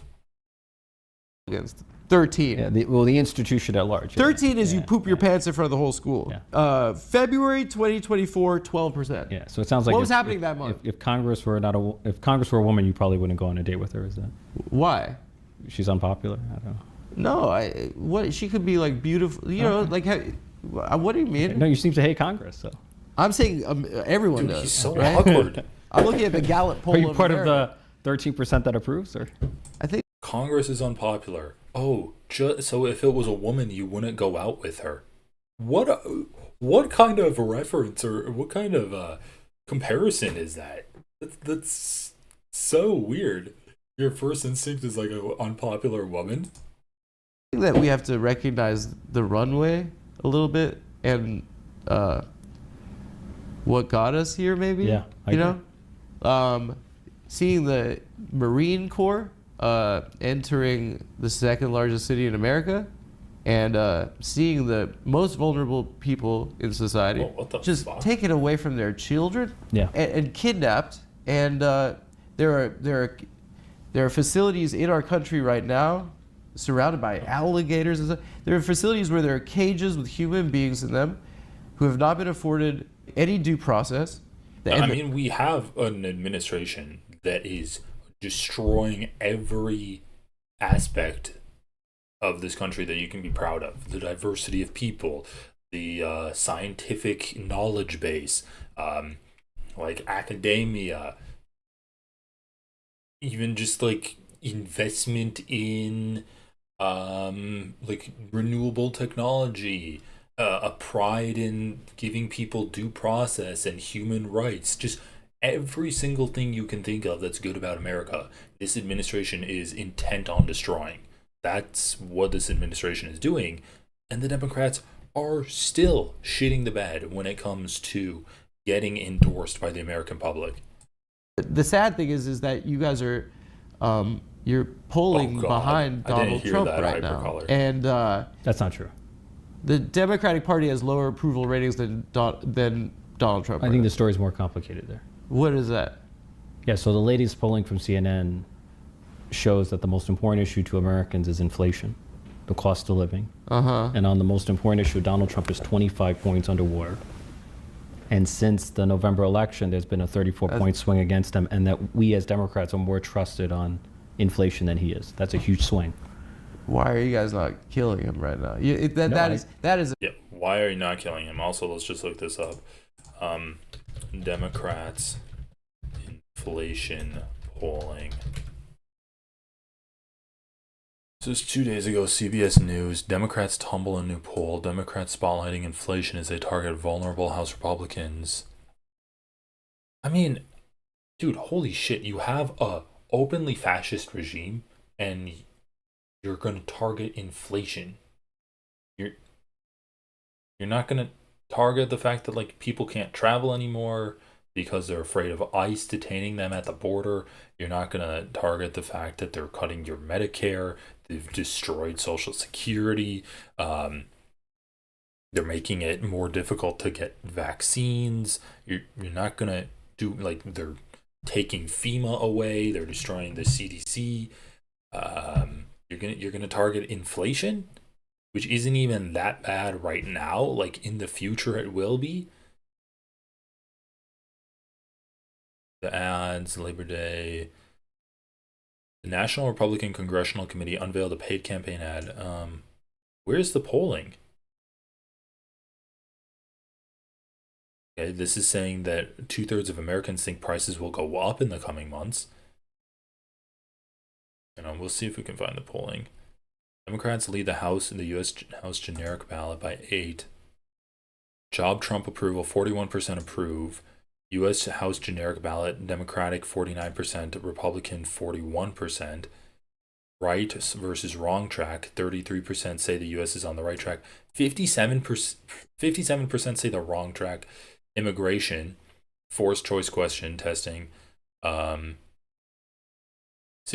of adults choose a legal pathway. Voters oppose deporting migrants living here. Dude, Americans are in favor of coming here in an orderly fashion, coming here in a legal fashion, and working in America. Why are the Democrats not actually campaigning on this? Like, I haven't heard my representative say a single thing about the immigration policy. And honestly, that's been the thing that's like affected, I feel like, has had the biggest impact on the most amount of people. Everyone knows someone here that's on a green card or has only been here for like a few years. And they're worried that they can't bring their family over here. They can't leave to visit their family because maybe their social media is going to be scrolled through. Like, college students aren't able to come here on visas anymore. There's been a higher, like a way higher repeal rate or denial rate of student visas to come here, especially if you're criticizing Donald Trump, especially if you're from a country that Donald Trump deems to not be a country that he wants people in America from. A plurality, 34% say their personal finances are worse than this point last year. 26% say Trump's policies have made the economy better. 50% worse. On the president's tariffs, 36% support, 56% oppose. Like, dude, this is literally like the question of immigration is literally a better question, a better policy position for Democrats to campaign on than economy and tariffs. I don't know if it necessarily is more important to voters. Like, this poll didn't really judge the importance of these issues, at least not from these key takeaways. But there's a wider margin of people that support a pathway to legal immigration and like legal citizenship than there is that say Trump's policies are bad. But like 50% of people polled say that Trump's policies have made the economy worse versus 57% or 60% choose to support a legal pathway, which is also just being taken away by Donald Trump. Like, he's getting rid of people that came here illegally. That's what he's doing. He's dismantling the legal pathways to become an immigrant or to become a legal immigrant in this country. So yeah, I don't know, man. The instincts are just so wrong. Like, sure, talk about the economy, but we haven't even really seen the worst of the inflation. So maybe as the inflation gets worse, you can talk about it more. But like, we haven't seen the impact of tariffs quite yet. There's been a variety of reasons why the impact has been delayed, but it's coming for sure. Like, yeah, the economy is going to be fucked too. The cherry pick. Come on. They're not trying to win if it means selling out the elites. But why can't they just be in favor of better immigration policy? That's what I don't understand. Like, better immigration policy also helps the elites. It's like they're afraid to seem too progressive. I really think there's like a group of campaign advisors that are like, oh, don't be too in favor of immigration because that doesn't poll well. Like, I don't understand why we don't see more Democrats speaking out in favor of like sensible immigration pathways, and you see them shift more and more to the right every single year. Inflation is the most important issue. I want to talk to you guys about Monarch Money. Sometimes it's tough to remember where all your finance accounts are. They're drifting all over the internet. If you had an old job and 401k, a job that you forgot about, a job that you want to forget about, a traumatic thing may have happened at that job. This giant's not going to chase. You can organize it all in one place with Monarch. Skipping the ads, unethical. You're in the House of Representatives, and you have to run every 2 years. Yeah. Like, how long do you have to wait till you just start running for the next one after you win an election? I mean, you start immediately. Yeah. It's like you're in a constant state of campaigning. Is campaigning and going to fundraisers, doing all this stuff, is that a distraction from the work that you have to do? It can, but I feel like if you're effective at governing, then it improves your your ability to get reelected. So if you're a good congressman, Yeah. you're going to be popular in your district, and you're going to be well positioned to be reelected. Does it suck that you have to fundraise, right? It sucks. Fundraising sucks. Yeah. Not even dealing damage And like, to him. Holy God. Because of Citizens United, Killed like, my horse. It's nauseating to ask people for money. Yeah. do you feel like it's eroded people's like faith in the institution, right? I feel like too much money is too much time Yeah. is spent on fundraising, especially if you're a frontline member Hide? Yeah. who has a fiercely contested general election every 2 years where tens of millions of dollars are spent. You could be spending more than half your time every week, At a banquet. no, or just call time, just Yeah. dialing for dollars. You were criticized, I saw, for Blackstone donation, right? And it's understood that they are the architects of the housing crisis, pretty much. Yeah, I mean you receive contributions from thousands of people, Yeah. or employees from all over the place. Wait, shit. Now I regret skipping that Monarch ad because it seems like Richie Torres could use it. I get money from so many different sources. It's hard to keep track of them all. You can send it back and say fuck off. Yeah, I'm not. So they're giving you a check just because? I decide issues on the merits. I don't know what others do, but I decide issues on the merits. So it's a just because check? Just because They're just giving you money just because they think you're nice? I'm pretty sure that even there are lefty candidates who have gotten money from people who Blackstone. are employed. Yeah, rank and file employees, So sure. you're not lefty.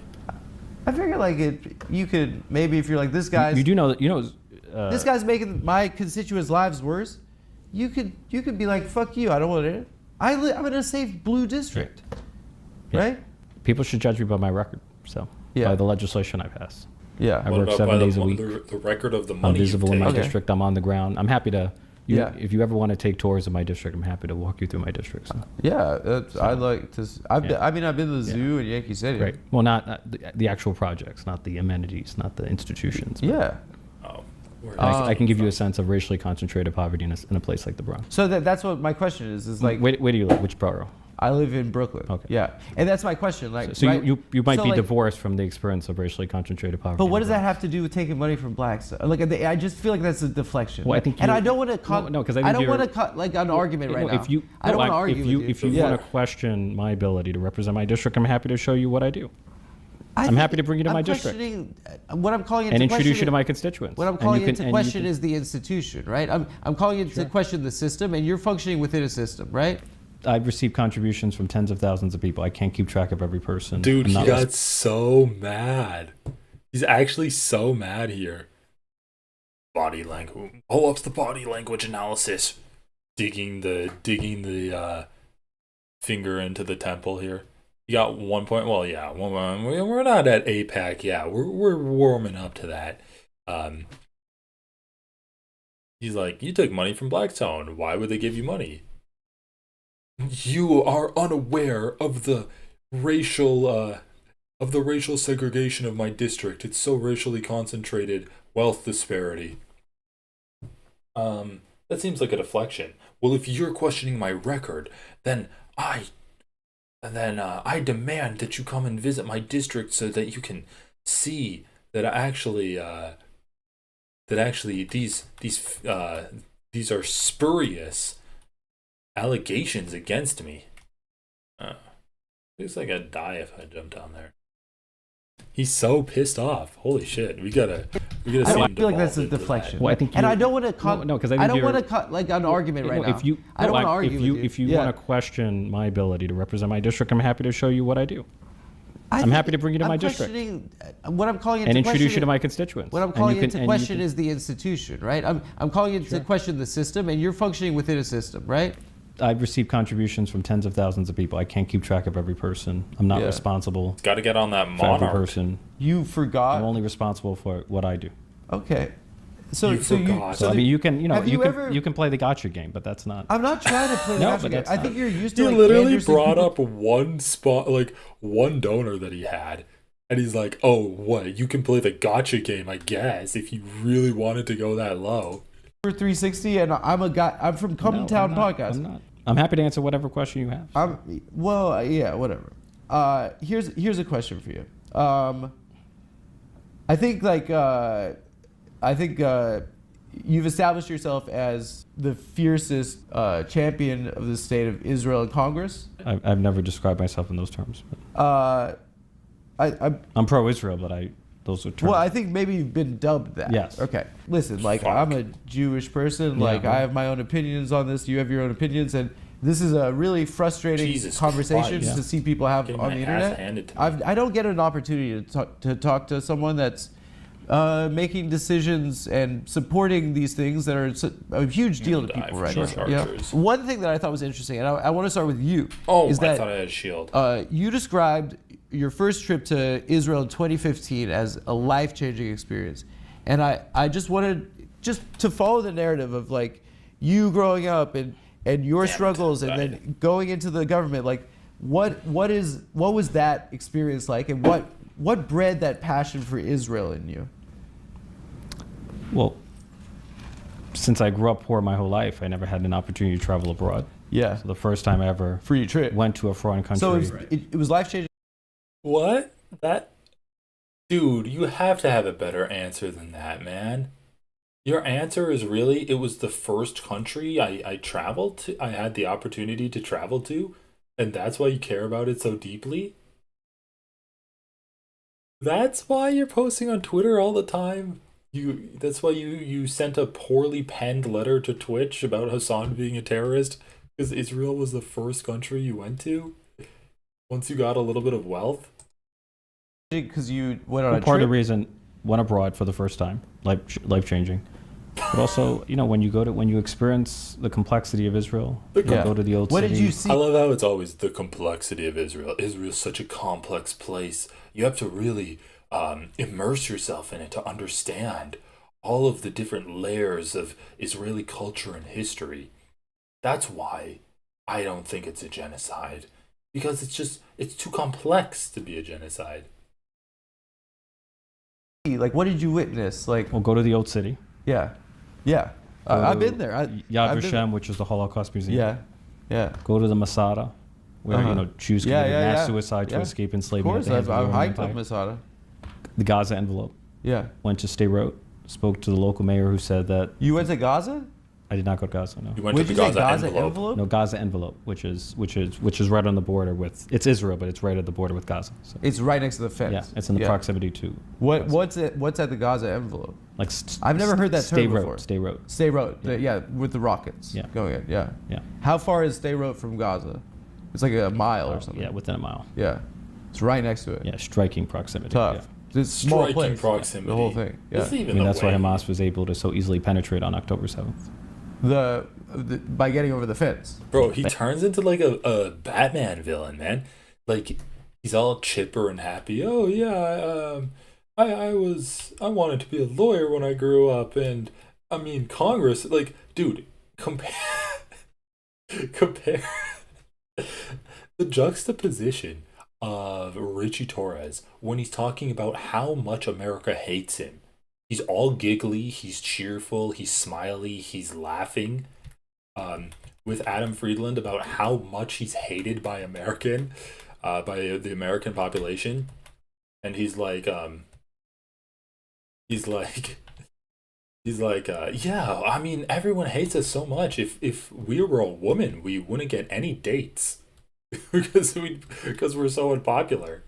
And then when he's talking about Israel, the country that he claims he loves, he's like, he just turns so serious. Yes, well, I went to the envelope of Gaza, and we were within striking range of Hamas, and just the horror that I witnessed there.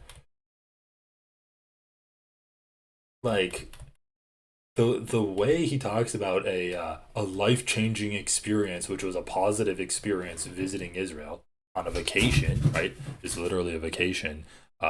Compared to him talking about how Congress is hated so much by the American people is pretty comical. And it's Yeah. so close. Yeah. No, I mean, I just want to know because it seems like it was powerful, Yes. and it seems like it's informed your record, and I that's what's interesting to me. It's like Yes. your story and how you got here, and like I think it's narratively what And fascinates maybe me. one day you'll give me a chance to tell it. So. Why are you I'm annoyed kidding. by this I'm question? kidding. I'm I'm kidding. He's so weird. He's a really weird guy. So I spoke to the local mayor of Sderot, Yeah. and he said to me that the majority of his children struggle with post-traumatic stress because families like his live under the threat of relentless rocket fire. And I remember seeing these bus stops doubling as bomb shelters. You know, I come from the Bronx, where people live in fear of bullets and guns, but you know, we in America do not worry about Canada and Mexico firing rockets into American homes and communities. You know, we're a country of 330 million people. We're surrounded by oceans, and Israel's a tiny democracy the size of New Jersey. It's not a democracy. You're not a democracy if you have a concentration camp where you keep like half of your population in, right? Like Gaza, West Bank. And also when you redline people and don't give them the same rights as other people based off of their ethnicity. That's not a democracy. That's an ethno state.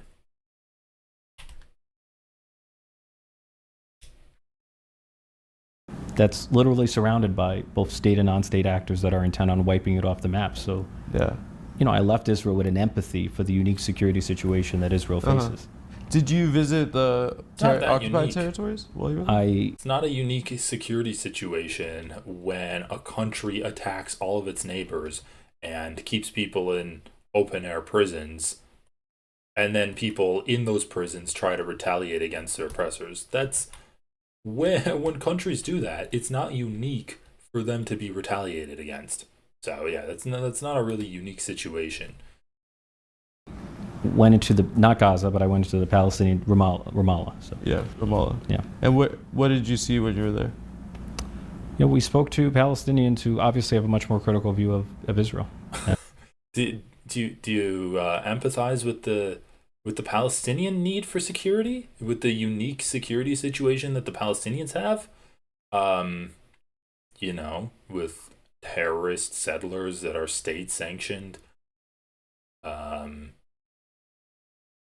like terrorizing them every day. The IDF doing illegal raids on their cities, kidnapping people, just extrajudicially. You know, for no reason other than like a military tribunal that gives you a 5-minute court hearing. You didn't empathize with the Palestinians, huh? A little weird. Maybe he does. Maybe he's in favor of giving an Iron Dome to the West Bank. And that didn't resonate as much as, like, what was your Adam Friedland, that didn't resonate as much. takeaway from hearing? Look, you're hearing the mayor of Sderot, his children have PTSD, and then this guy's like, Israel's screwing with me. Well, look, I'm in favor of a two-state solution. Sure. I feel like the just outcome lies not in the existence of a Jewish state to the exclusion of a Palestinian state, or the existence of a Palestinian state to the exclusion of a Jewish state. It's the coexistence of both. It's like you're advocating. Okay, first of all, let's just say sure, yeah, coexistence of both. Who's not coexisting right now? Who should be criticized for not coexisting right now? Who doesn't have a Palestinian state? Who does have a state that's been attacking the people that are trying to create a state? Like, if that's really your position, which is not, he's just racist against Palestinians, then he would be criticizing Israel. So I think I want to see the struggle, both the Israeli and the Palestinian struggle for self-determination, to be reconciled in the form of a two-state solution. A big topic nowadays is campus anti-Semitism. Yeah. You've spoken out against it. I just want to know what you identify as the examples of this type of anti-Semitism in elite academic institutions. Yeah, so there were students at a CUNY Halal, where you had a violent, what I thought was an aggressive mob following them to a kosher restaurant in the heart of New York City. And what were they doing, the mob? What was the mob doing? Just following them, and then barricaded the restaurant, and they were like chanting? hurled insults at the patrons and slamming the windows. You know, much of it is captured in video footage. And, you know, harassing people simply for being pro-Israel Jews, to me, is wrong. Is there any other examples? Like, simply harassing people for being pro-Israel Jews is wrong. I don't think they were harassed for being Jews. I think if anything, they were being yelled at for being pro-Israel because Israel's doing a genocide right now. So if you're pro a country that's doing a genocide, yeah, I think you can be yelled at by people, like especially if you're being vocally pro-genocide. Why were you why were you harassing Hassan? For his stance of being pro-Palestinian. You were harassing Hassan because he was pro-Palestinian. So yeah. Once again, like, he doesn't actually believe in anything that he's saying. He's just getting paid by AIPAC to say this shit. There's a restaurant. I mean, it's just like all we're hearing about is campus anti-Semitism, radical. Like, is there a link between Hamas and the protests? Like, is that established? Well, there are students who have faced harassment and intimidation because of their beliefs. There are students who feel inhibited from expressing their Jewish or Zionist identity because of the atmosphere of intimidation or harassment on college campuses. You should speak to this. How have they? Are you denying that there's any campus anti-Semitism? Or Oh God, these dogs can I'll talk. give you an example. I know a younger person that went to UCLA and was attacked and is Jewish and was with a group of Jewish people Hobbs, man. at a protest, and they were attacked by the Proud Boys. And these Rams are attacking me. okay, that's an anti-Semitic incident. No, but the Proud Boys were there for Israel. And those are the guys that did The Proud Charlottesville. Boys are there for Israel. Yeah. I mean, I think of the Proud violence. Boys as like Anti-Semitic white people are in nationalists and favor white of Israel. I'm supremacists. telling you right now. We're anti-Israel, but okay. Listen, I'm like a comedian, right? Like, Wait, does he actually not realize that there's anti-Semitic people that are Zionists? at a protest. All Zionists are actually and anti-Semitic. they were attacked by the Proud Boys. Okay, that's an anti-Semitic incident. No, but the Proud Boys were there for Israel. And those are the guys that did The Proud Charlottesville. Boys are there for Israel. Yeah. I mean, I think of the encampment, Proud there was Boys as violence. like white nationalists and white supremacists. I'm telling you right now. We're anti-Israel, but okay. Listen, I'm like a comedian, right? Like, Yeah, white nationalists do like Israel. Like Nazis are anti-Semitic, but they still like Israel because it's putting all the Jews in one place, and it's an ethno-state. Okay, I think I'm gonna die here. I hate when comedians, especially on the internet, like speak from a position of authority with like about crap that they don't know about. You know, this is one topic I feel like I can speak on, and On college campus anti-Semitism? no on anti-Semitism and in general, because you haven't been in college how long? Probably 2 decades, right? I'm telling you That's on a my funny experience joke. of anti-Semitism the last 2 years. But the last 2 years have felt different in America. And I don't know if you've been on Twitter recently.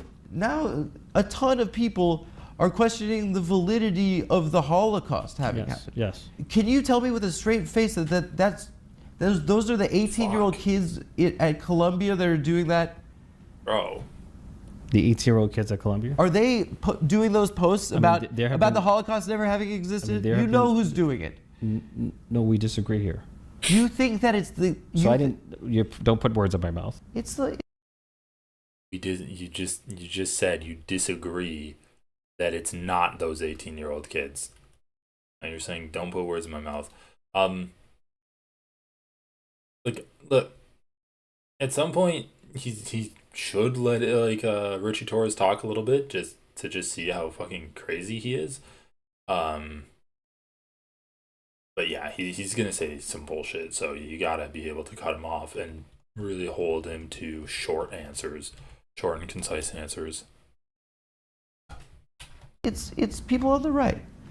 Let me tell you. You're this is a suggesting leave- that there's you're suggesting let there's me no do my you're leave. suggesting there's no one on the far left that denies the Holocaust or downplays the Holocaust. That's an absurd What are you? statement. You're doing moot court right now. I'm telling you what it's like to be my experience being Jewish. in this country. but there are Let others me who tell have you, a different I'm trying experience. to see. You're why is one better than the other? Why is one more important than the other? I'm trying to share with you. You're in the government. I don't get a chance to No, talk. of course. Okay. I think hatred of Jewish people has exploded in this country, and I don't think it's.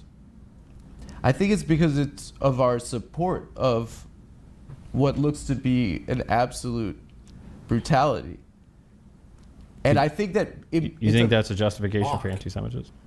here's the thing: You is think like, Israeli government policy is a justification for anti-Semitism? My view is there's no justification for Okay, anti-Semitism. this guy's actually There's dumb. zero justification for anti-Semitism. Okay, you're deflecting again. I'm not telling you what deflecting. it's That's my like to be- position. What does it look like to have a flag?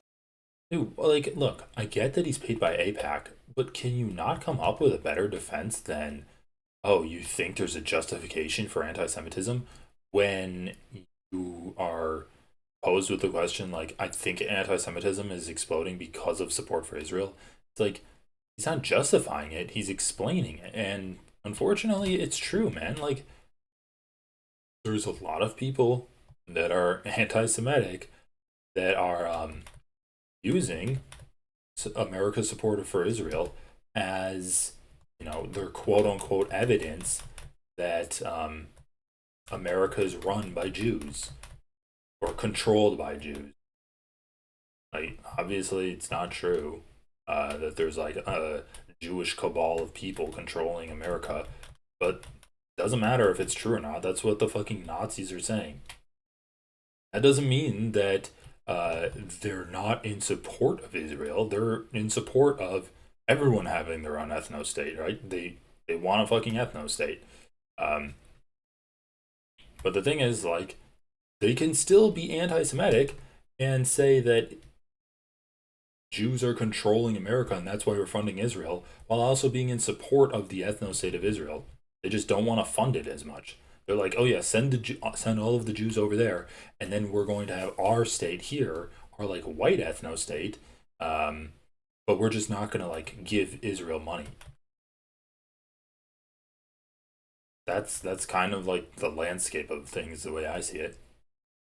And unfortunately, there is like leftist anti-Semitism too, because when Jewish iconography is being used as a symbol of genocide, that's going to give backlash to people that are using Jewish iconography just in the way of being Jewish. Like, look, if a blue Star of David now, I'm sorry, that's a symbol of genocide. It's literally been branded into the skins of Palestinians.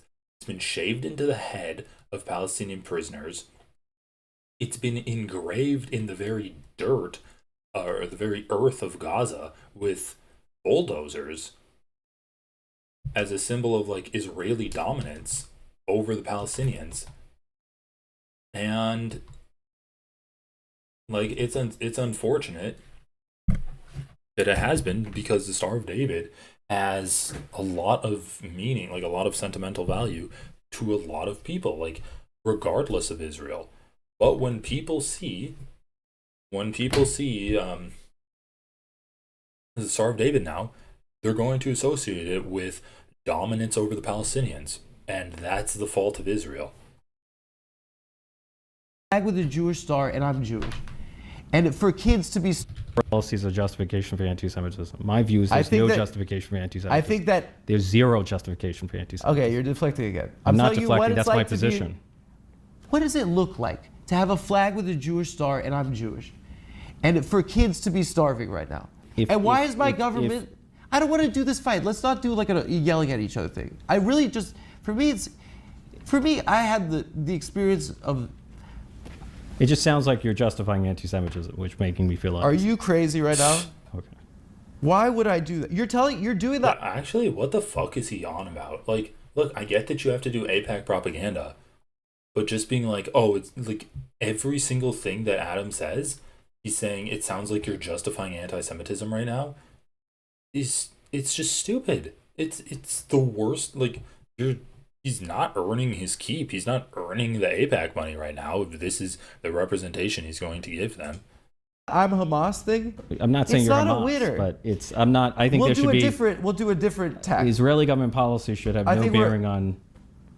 If you have disagreements with the Israeli government, you should voice your criticism of the Israeli government. But there is no justification for intimidation or harassment against American Jews. I'm telling you as a Jew right now that we are receiving a lot more hate because of what. Like, look, let's just follow this logically, right? You want to voice your opinion against the Israeli government. People show up they anti-protest you, right? Let's say you're at an anti-Israeli government protest. Then people show up wearing the Star of David, supporting Israel to counter-protest you. Then you like get into a back and forth with them. That's going to be construed as anti-Semitic by people like Richie Torres. Holy shit. The ram just rammed me in the ass. The people with a flag that has a Jewish star on are doing to other people right now. That might and be I'm telling you, as a Jewish person, how painful it is for us to say, and it hurts my stomach to say this, so you're going to say, I disagree, that this is a genocide. And that hurts to say that a Jew could do that. It's just it hurts bad. because we grew up with learning about what hatred is. We grew up learning about this. And the same year the state of Israel was established, in 1948, the world saw the Holocaust, and they established standards for what a genocide is. It was the same year.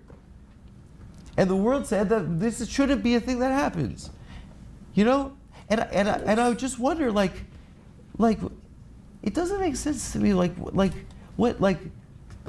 don't know, it doesn't track to me why there's this fixation with kids at a school and two examples of people at a restaurant that there was banging. Two examples. I mean, there are surveys on it. Give me read the ADL surveys on it. Two examples of harassment. There are surveys of harassment. You're going to survey people about whether they harassed Jews or not? Read the ADL surveys on it. Because it's hard for me to talk about this in public because you're being a dick. That's mean. No. I'm not being mean. It's an emotional topic. Well, all right, I'll share with you what happened. He is being big. Wow. I lived there for... Richie Torres is looking so bad in this.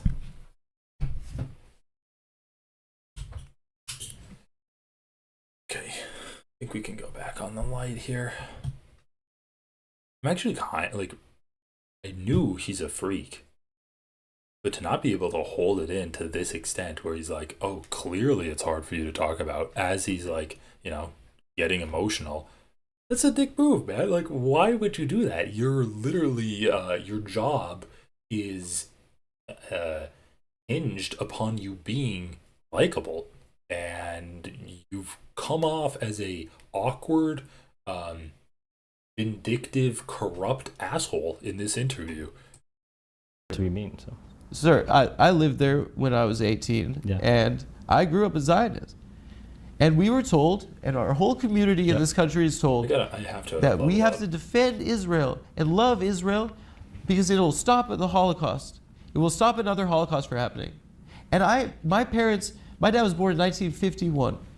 That was 6 years after these atrocities.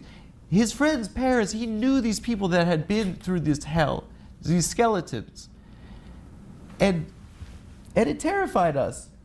And the understanding in our community is that we have to defend Israel.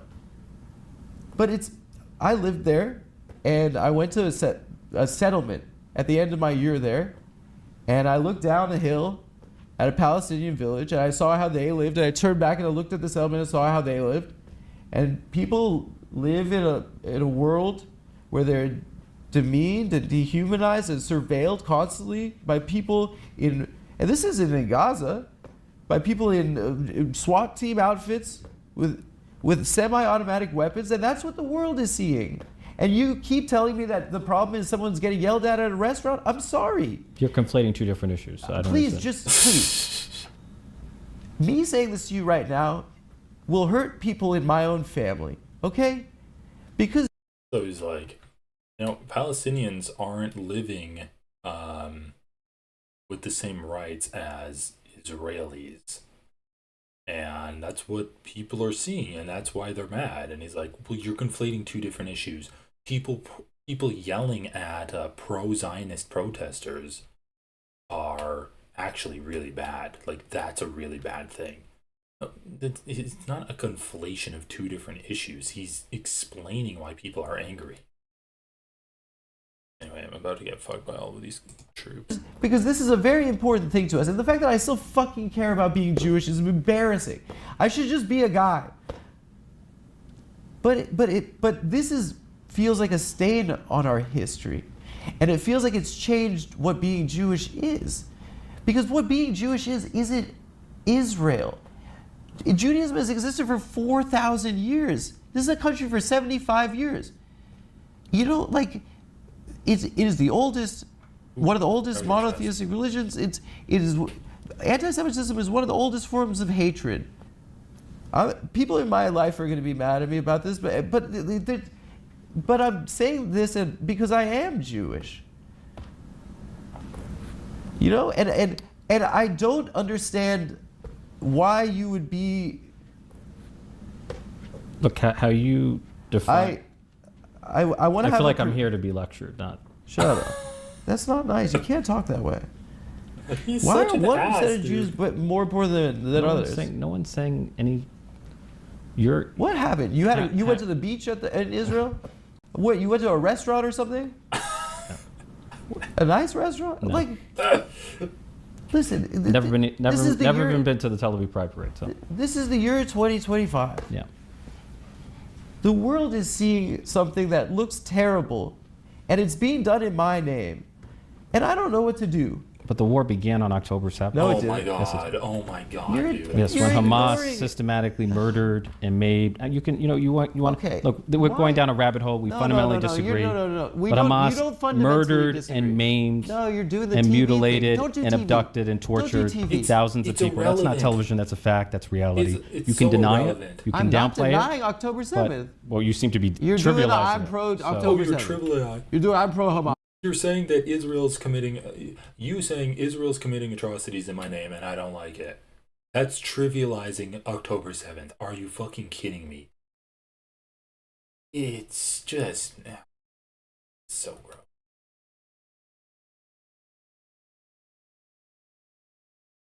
It's really bad. You can't even look. I saw some kind of bad empanada tweet that made about this too, where he's like, Adam Friedland had a chance to pressure a outspoken Zionist who's been funding genocide for years, and all he did was talk about Jewish feelings. Would he have pressed him harder on this? Could have. He probably would never get another interview. But I also think it's valid to talk about your feelings when it comes to the genocide, and especially if you're not personally, I don't know. I think that people in America have an apathy problem, and if it's not personally affecting you, who cares about it, right? So I think that it is important to talk about issues that aren't personally affecting you, and it's also fine to explain how they make you feel. I think Adam's been doing a very good job of talking about Israel and Palestine with people that are consequential in this country. And yeah, he hasn't really discussed, he hasn't really centered Palestinian voices. He hasn't brought them on.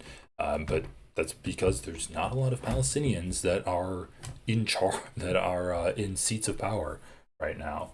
So yeah, I think this is a person perfectly valid for him to do. That being said, you can't even talk about how this is personally affecting you to someone who's paid millions of dollars by AIPAC without them being you're trivializing the experience of people in Israel on October 7th. Which is so funny. It's you're saying that you're trivializing the experience of people on October 7th while trivializing the experience of someone who's telling you right now about their experience. I never said you were pro Hamas. You're putting words in my mouth. It is But you seem to be downplaying it. there for the last 17 years. People have been under a blockade where they cannot leave. If you were born in a place and there's a fence there and there's a guy with a gun on the other side and he says you can't go anywhere, would you like that guy?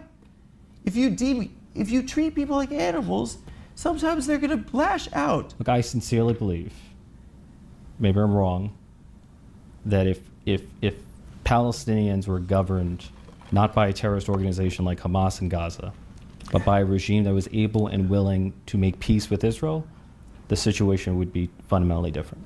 The preconditions for this happening are undeniable. I mean, it's literally Hamas has had a peace deal on the table for over a week now, and Israel has refused to even acknowledge it. So, what can you say to this when it's just the opposite of reality? Not that it's like, oh, theoretically that's not true. Not that it's like, oh, well, we have history to show that it's not true. But while it's airing, Hamas is like, we have a peace deal through Egypt. We'll give up power. We will give up control of the Gaza Strip, and a different government will take it over from us. And Israel is like, nah, we're just gonna ethnically cleanse all of you from Gaza. Like,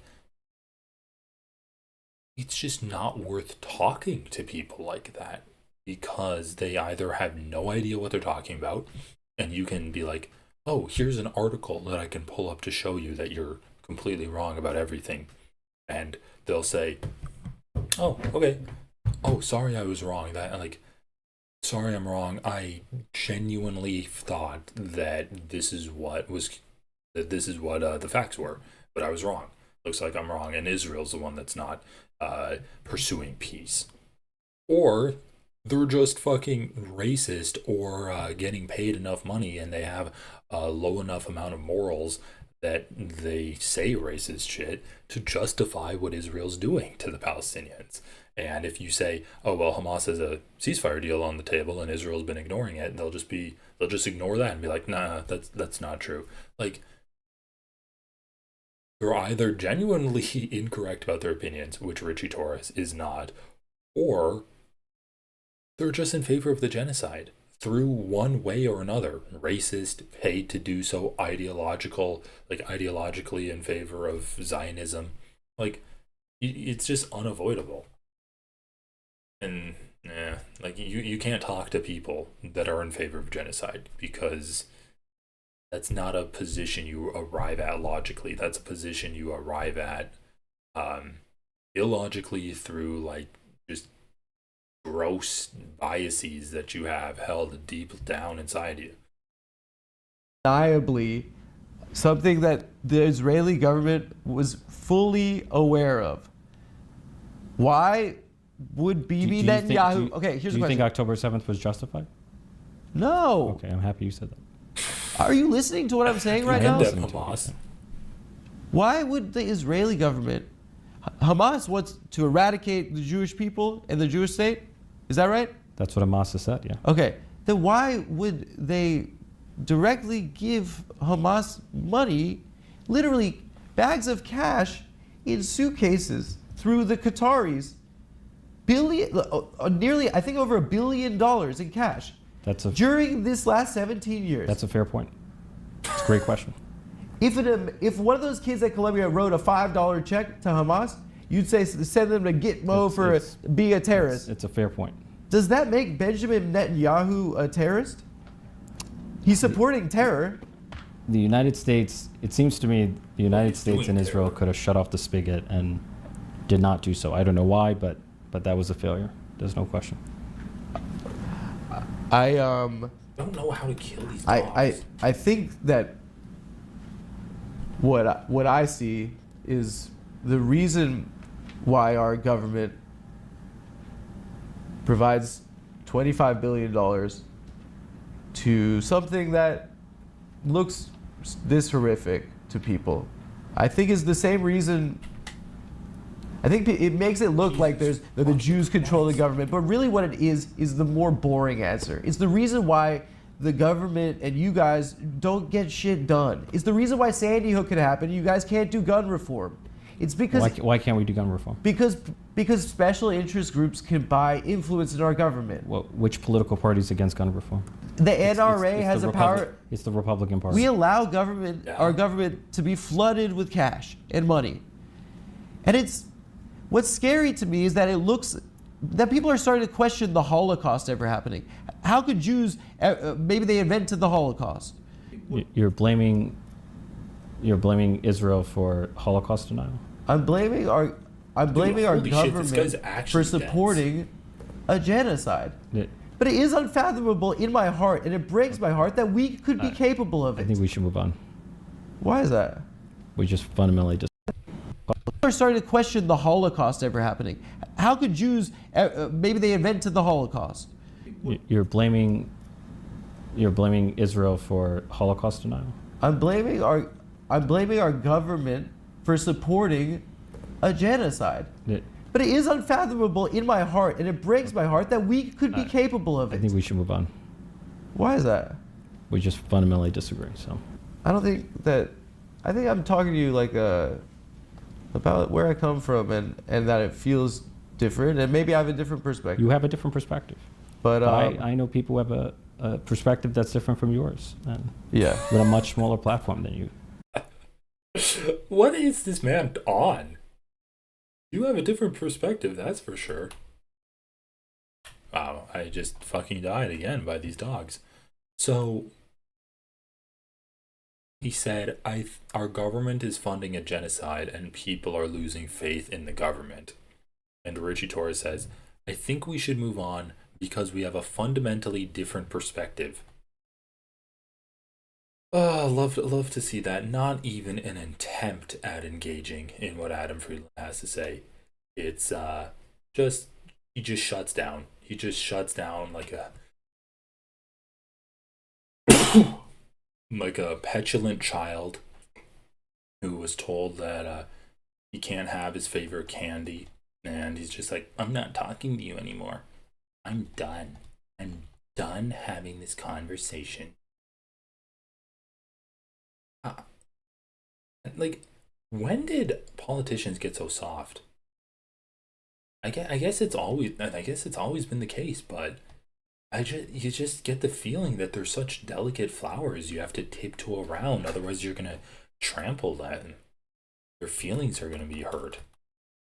It's really embarrassing to be an American, and this is a conversation that the guy is having, that Adam Friedland is having with Richie Torres, and oh god, it's not confrontational. It's literally just being honest.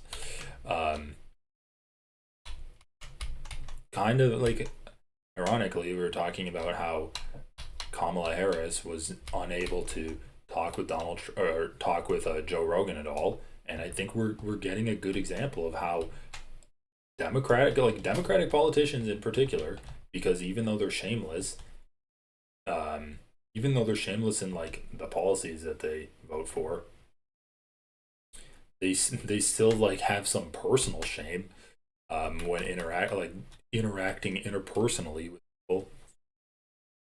They can't handle it. They can't fucking handle it. They can't handle a simple, light conversation with someone. This isn't even like Adam Friedland is going extremely easy on this guy. Crystal Ball would have had him crying by now. Crystal Ball would have had all of his voting record up and been pounding him on it. The interview would have been over like before it even began if he was talking with her. Adam Friedland's just like, oh yeah, I as a Jew feel like Israel is representing Jews in a negative way, and he's like, this is making me extremely uncomfortable that you would express an opinion this way. I think we better move on because you have an opinion, but I know other people that also have opinions with much smaller platforms than you. What are you trying to say, dude? Just speak normally. What is this like cryptic bullshit of where you're like vaguely insinuating that he's spreading dangerous ideas on a large platform and the other people are like, they also have opinions, and you're like hinting that they're better but they're smaller, and so you're trying to elevate them. It's such bullshit. And I've said it before and I'll say it again now. This is why when Zohar Mamdani was pressed about whether he believes Israel has a right to exist, he's like, I believe Israel has a right to exist as a free state with equal rights for everyone. And then he gets pressed by Stephen Colbert the next day, and he says the exact same thing. I'm not going to visit Israel. why would I visit Israel?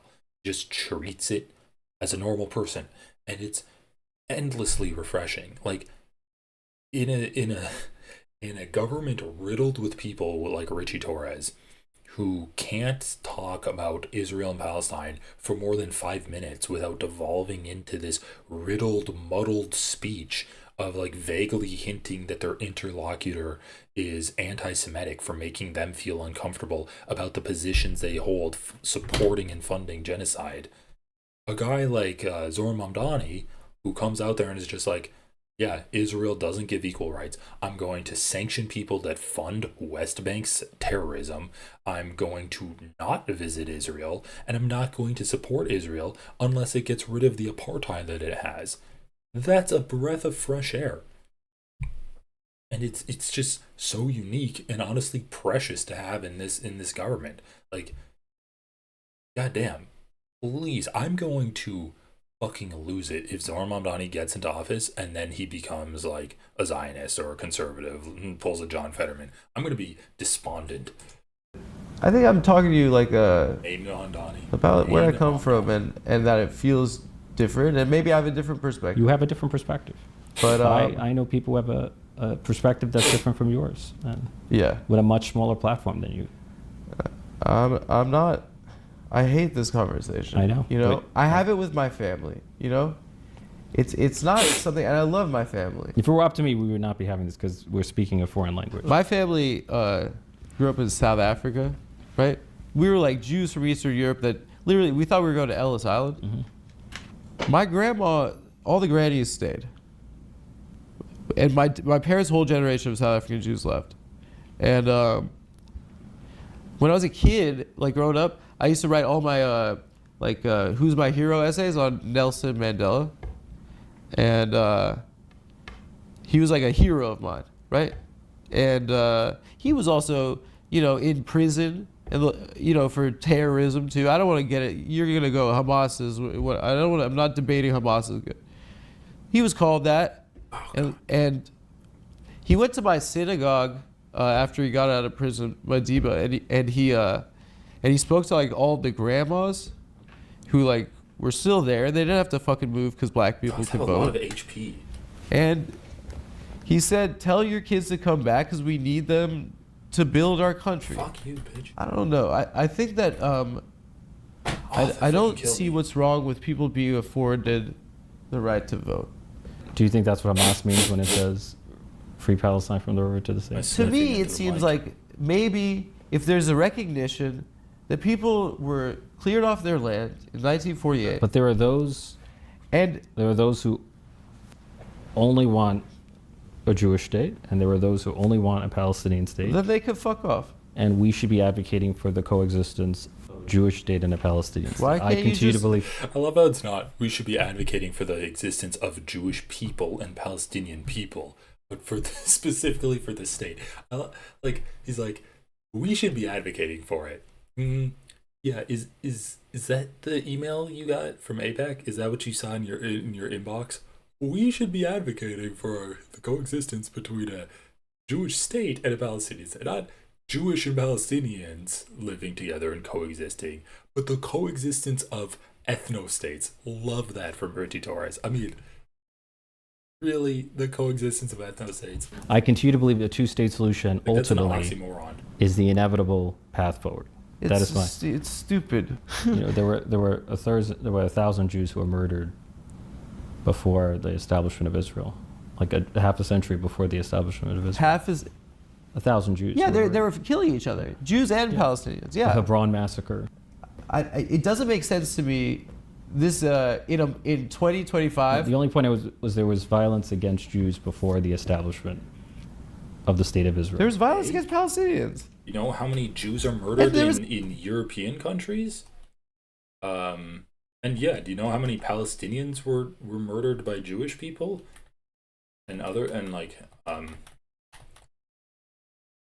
ethnicities too? Like, yeah, there's violence against ethnic groups against each other. That doesn't mean that every ethnic group, like, he's just an ethno-state enthusiast. Like, this is just an argument for ethno-states. I'm gonna fucking die again. Holy shit. These dogs are actually kicking my ass. It's an ethnic These cleansing in dogs need ethno 1948. man. I mean, the Hebron massacre. What are you talking about right now? You're in the government? And listen, I didn't want You're to not argue. Wait, I'm sorry, you're not familiar with the Hebron massacre in 1929? Wait, you're saying that justifies an entire ethnic cleansing in 1948? Israel was a... Whoa, this isn't even a good argument. Hold on. Israel... What are you talking I about? didn't realize we were debating. I don't want to do it, but you say something like that. The Jewish state was established by international law, right? The UN passed a resolution that recognized the establishment of a Jewish state. And there were a number of Arab countries, including Egypt, that declared war on Israel. What? Yes. It was the War of Independence. The Palestinians And Israel won the didn't. war. The Palestinians didn't declare war on them. What the fuck is he talking about, dude? Okay. So if the Palestinians then, if the Palestinians killed a bunch of Jewish people, then I guess that a Palestinian state is justified, right? Like, is that what we're going with? Oh, hot boy, bro. I got some dogs to kill. I'll be right back with you in a minute. There were just people that were living there, and they were kicked off their And land. by the way, there were either at 800,000 gunpoint or Jews killed. that were ethnically cleansed Do you from the know Arab what- world. do you know know what- there were Jews? You know how many Jews there are Not in the by Arab the world? Almost none. Palestinians. I'm not talking about I'm talking about the broader Arab So world. why do the Palestinians have to bear the responsibility of the Algerians kicking the Jews out? You can relitigate. Why do the Palestinians bear the responsibility of Egypt invading Israel's in been a 1948? state for 77 years. Yeah, also, like, that's true. It wasn't the fucking Palestinians. This is exactly the Ethan Klein argument. If you're going to say that it's like, oh, Jews were kicked out of Algeria, or violence was done upon the Jews by Iran. Well, I mean, yeah, like, how many different ways are there to make this argument? They're just racist, and there's different ways of them being racist. So it's racist to be like, oh, well, like, Palestinians should not live in Israel and they should have an ethno-state. It's racist to look at the actions of Iran and Libya and Egypt and then blame Palestinians for that, right? Be like, oh, well, of course the Jews can't live with Arabs because look at what these countries did. That's that's the definition of racial prejudice. You're prejudging people based off of their perceived ethnic lines that you put on them, right? You're like, oh, well, Palestinians are Arab, Iranians are Arab, Iran attacked Israel, and thus we're going to assume that the Palestinians are also going to attack Israel. We're just like, Richie Torres is just doing like the racist combo multiplier. We're like, okay, we're going to be racist against Palestinians this way. We're going to be racist against Palestinians this way. He's on like a 3-point run right now. Bro, it's so depressing So what you're saying right now. you're proposing to undo an established state? No, I know people that live there. I have family that live there. Then I don't think that they should then what are you leave. proposing? Holy shit, dude, he's actually moronic. The way he's talking. Like, look, I know that he's paid by AIPAC. But there are other people that are paid by AIPAC that are smart, that don't sound, I don't know, like, maybe it's just the way they talk doesn't sound this dumb, but he literally looks confused. Like, he hasn't considered anything that Adam Friedland has ever said, and it's just like information that he doesn't compute. Like, he can't even comprehend what Adam's saying. It's like bouncing off of his head. Like, he's trained himself to be so dogmatic and understand every single talking point in favor of Israel that when Adam's like, what do you mean we can just give Palestinians equal rights? He's like, well, the UN established Israel as a Jewish state, so I don't understand what you're saying. Like, I don't know. So I guess I'm just too trusting of people when they say things, and then I believe them, because it really seems like Richie Torres does not understand what Adam Friedland is saying. I'm proposing a democracy. I'm proposing an extensive demographic study of what was taken and what was lost, extensive reparations for what that was taken, and a truth and reconciliation process where we can end this shit. What we're seeing right now is Look at that members of the Israeli government are talking about clearing that shit out. And Trump, our president, is talking about putting a fucking jet ski museum there. And you're that's the reality that right is now. the far right, yes. It's That's the a far view that right. I reject. So What the far right? I'm talking about the government and the generals that are in charge of Israel. the Ben-Gavirs, the Smoltridges of the world, that's a view They're that I the reject. cabinet. Yes, and I reject them.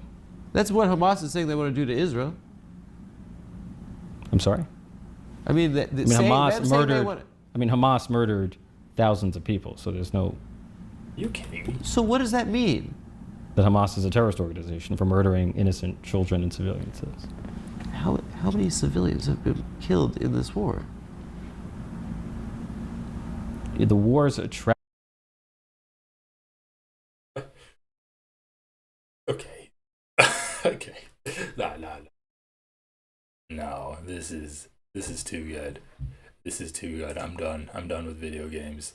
This shit's hilarious. I mean, you gotta find humor in it when you can.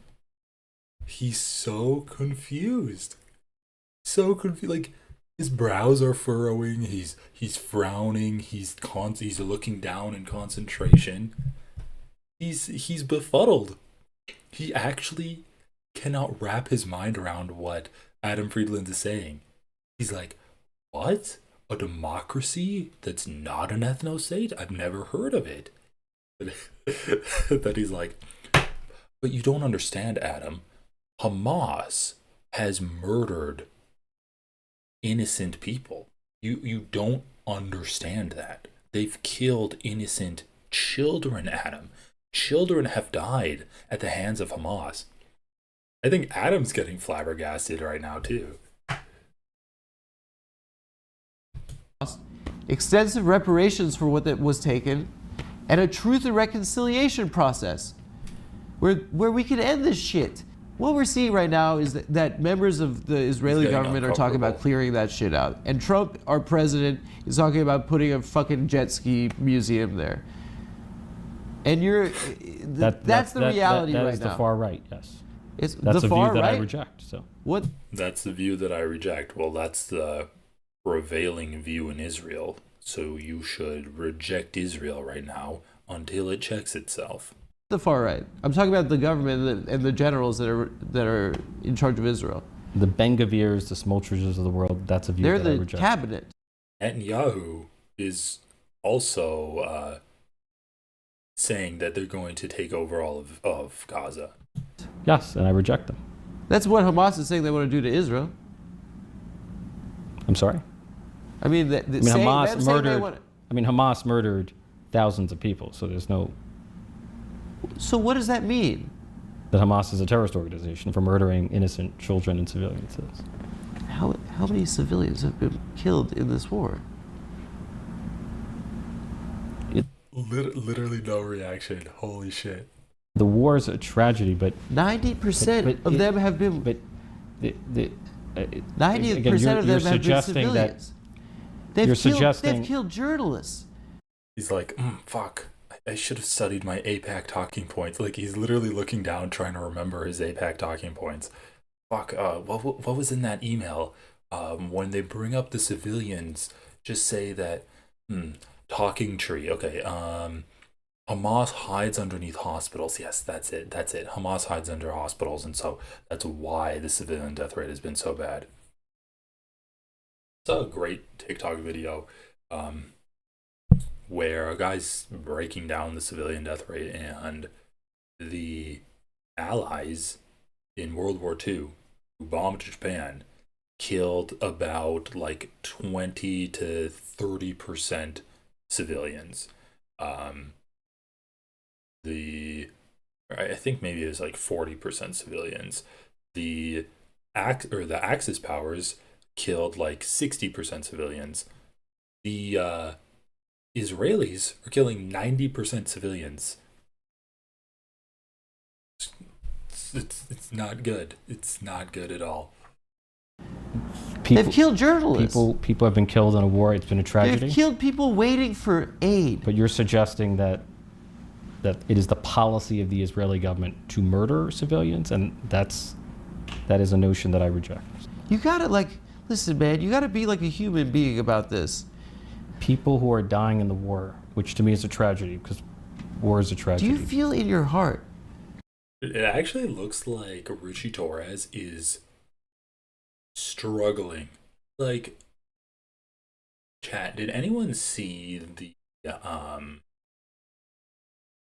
Thunderbolts movie that Marvel put out recently? Or like, that's just one example, but like when someone's struggling with like their dark side and their light side, like Gollum and Schmeagol, who else? Like Guts struggling with his berserker side. Is there something in like Avatar where he got taken over by the Avatar state or something and he had to overcome it? It's like he's put it on this like dark Torres persona, and Adam Friedland's almost like trying to break through, and Richie's like short circuiting. He's like, does not compute death toll too high to justify. It's not official policy to murder civilians. Can't be official policy to murder civilians. No. And then it'd be like, Adam, you did it. Like Darth Vader coming through the clouds at the end of the movie. He's like, Adam, I just wanted to look upon you with my own eyes one last time. You brought me back from the dark, from the darkness. Adam has tears down his face. Like, it actually looks like he's like, oh God, but my Zionist indoctrination, it's breaking. And then he starts fading away because he doesn't have AIPAC money supporting him anymore. That this is what you're saying is right. If you remove Hamas, you don't actually think that. I told you what I believe. Like, it's just so blatantly obvious that this man is talking point trained. He's not saying a single thing that is genuine. He's not saying one iota of anything genuine is coming out of his mouth. Like, the way he's slowing down, the way he's moving his eyes around the room, trying to recall these talking points that he's been fed, the way that he doesn't seem to understand anything from what Adam Friedland is saying, just shows he knows the only part about this whole Israel-Palestine stuff that he knows about is what's been fed to him by AIPAC. He doesn't see any videos of Palestinians. He doesn't know what Israel's doing in the West Bank. He doesn't know about the civilian death rate that they've done, the amount of people that Israel's killed, the ethnic cleansing they're doing in West Bank, the ethnic cleansing they're doing in Gaza, the starvation of the Palestinians in Gaza, the shooting of Palestinians when they show up at aid distribution sites. He doesn't know any of this. Because if he did, he'd have some kind of talking points to like refute what Adam Friedland is saying. But all he can go back to is that like there was 1,000 Jews killed in 1929 and on October, and then in like 1948 the Arab nations attacked, and that's why we have to subjugate Palestinians now. And then on October 7th, the Palestinians attacked, and that's why they're a terrorist organization that should be exterminated. But like, you saying that Israel also kills civilians, I don't know how to respond to that. He actually like doesn't even know what the fuck he's saying. And it just shows he's not even a good Zionist. He's not a good propagandist for Israel. Because you have to be at least a little bit aware, but it just feels like he's taken the easy way out and has sheltered himself from the most morally abominable things Israel's done. So he doesn't have to have it weighing on his conscience. But as a result, it's made him a worse Hasbarist. It's made him a worse propagandist for Israel because he doesn't know how to contend with these points that Adam's bringing up. This People waiting for the 90%. I think to rewind it to this one part where he like shuts down and then resets and he's like, October 7th. I mean, Hamas murdered thousands of people, so there's no... So what does that mean? that Hamas is a terrorist organization for murdering innocent children and civilians. How many civilians have been killed in this war? The war is a tragedy, but 90% of them have been. But 90% of them have been civilians. They've killed journalists. They've killed journalists. People have been killed in a war. It's been a tragedy. They've killed people waiting for aid. But you're suggesting that it is the policy of the Israeli government to murder civilians, and that is a notion that I reject. You gotta listen, man. You gotta be like a human being about this. People who are dying in the war, which to me is a tragedy, because war is a tragedy. Do you feel in your heart that this is what you're doing? What you're saying is right? If you remove, he's not a real person when it comes to Israel-Palestine. His APAC training has taken over him. Like, it's kind of cute but naive for Adam Friedland to implore Richie Torres' heart when it comes to the genocide that he's been doing nothing but supporting. Of course, he doesn't see this as a real issue, because if he ever came to grips with the actual impact that he's had on the world, I don't think your psyche can handle it as a human. I think in order to maintain a functioning psyche, he has to disassociate from the impact his actions and his rhetoric have had. Yeah, dude, I don't know. I don't know what the fuck I'd do if I voted for bombs, weapons, continuous, the continuation of funding a genociding state. I don't know, what the fuck I'd do. I can only hope I never find myself in that position.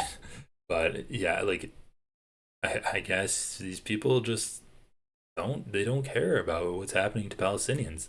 It's the only way I can see them continuing to function as real human beings.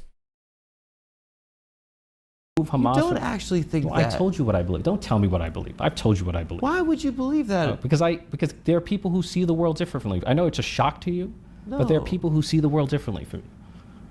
But why? I know that's a shock to you. It seems a little bit like the humanitarian crisis has deteriorated rapidly. I don't want to be disrespectful like this. Well, you Man, we need to create a bingo board for when we get liberal Zionists on the show, or when we covered liberal Zionists. The humanitarian crisis has degenerated rapidly. The war is a tragedy, but Palestinians, Arab nations attacked Israel in 1948, and so the Palestinians are lost the war. What else? It needs to be a two-state solution, so I don't care about the genocide that's going on right now. But you've been at various points. In what capacity? You've just been hostile. So. In what capacity? It's fine. Don't worry. It's just been a gotcha interview. I think that my conscience is clear, especially as someone that's lived there and seen it and loved people that live there. And this sucks. I really didn't want to do this, and I think that you saw it as gotcha. Well, this is what people are talking about right now. No, I get it. Well, not in the South Bronx. People are not talking about Israel. People are talking about how to put food on the table and pay the bills. Maybe in your world, that's what people are talking about. But in my world, people are struggling. So yeah. Then why are you talking about Israel if people are struggling in your world, are you paying $25 billion? We have a $7 trillion budget in the federal government. Yeah. Right, less than. So it's not that much money? Less than 1%. So it's a little money went to Israel. Yeah. Less than 1% of the U.S. government's budget goes to Israel? That's not a brag, bro. 1% of the U.S. government budget going to Israel? Dude, that's a massive amount. You could fucking end homelessness with about that much money. You could end homelessness in America for I think $25 to $50 billion, depending on the type of amenity, like the amount of amenities and money you put into it. Like, let's stop funding Israel for 1.5 years and we can end homelessness in America. I think they'll be fine. I think they'll be able to handle themselves. That's less than 1% of the American budget. That's not good. That's Oh, he walks off. Okay, only 3 minutes left. Guys, let's finish this up. In the grand scheme of the federal budget, yes, it's minuscule. No, it's I'm not. sorry, dude. You're bummed. Your consultant told you not to do it. I like this guy a lot too. I hate this. This is so embarrassing. I don't have anything to hide. I'm willing to go anywhere. No, man. I'm sorry. He calls him a bum to his face. That's awesome. He is a bum. Like, look, Adam Friedland could have pressed him harder. I think this was fine. I think this was a great outcome. Sorry. I appreciate your time. Listen, Sure. having this opportunity is a big deal. I don't get to talk to someone in the government that's taking part in these big decisions like this. And Well, I'm only one of 535. So well, I'll talk to another one. Which one would like me? Virginia Fox? I don't know. Do you have her number? I don't have her number. No. All right. I appreciate it. I feel like you're mad at me or something. I got to get a big laugh.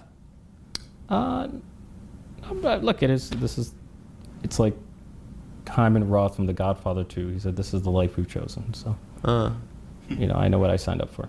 Is this what happens? This has been I've been doing a terrible job. I'm rambling about Israel and being a Jew and the Holocaust. Yeah.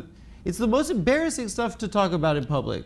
I feel like every Jewish American should have a right to be who they are, to wear a kippah, to display. Unless you say that you're embarrassed by the actions of Israel, in which case that seems to be a little aggressive, and it seems like you're justifying anti-Semitism. Bruh, you can't say, I feel like every Jew should have a right to express how they feel and who they are, when you just said to Adam Friedland, when you express how you feel as a Jew, that's giving off anti-Semitism. Star of David, to be proudly and visibly Jewish, without fear of harassment or intimidation or violence. Well, what about to be proudly anti-Israel? They have a right to do that? I mean, the freedom to be who we are is like fundamental for all of us. Well, I think that from where I'm sitting, Israel might be a threat to that. And you have that view, but others have a different view. Why are we still having this interview? Why is he saying that? That's such a stupid response. You have a view, others have a different.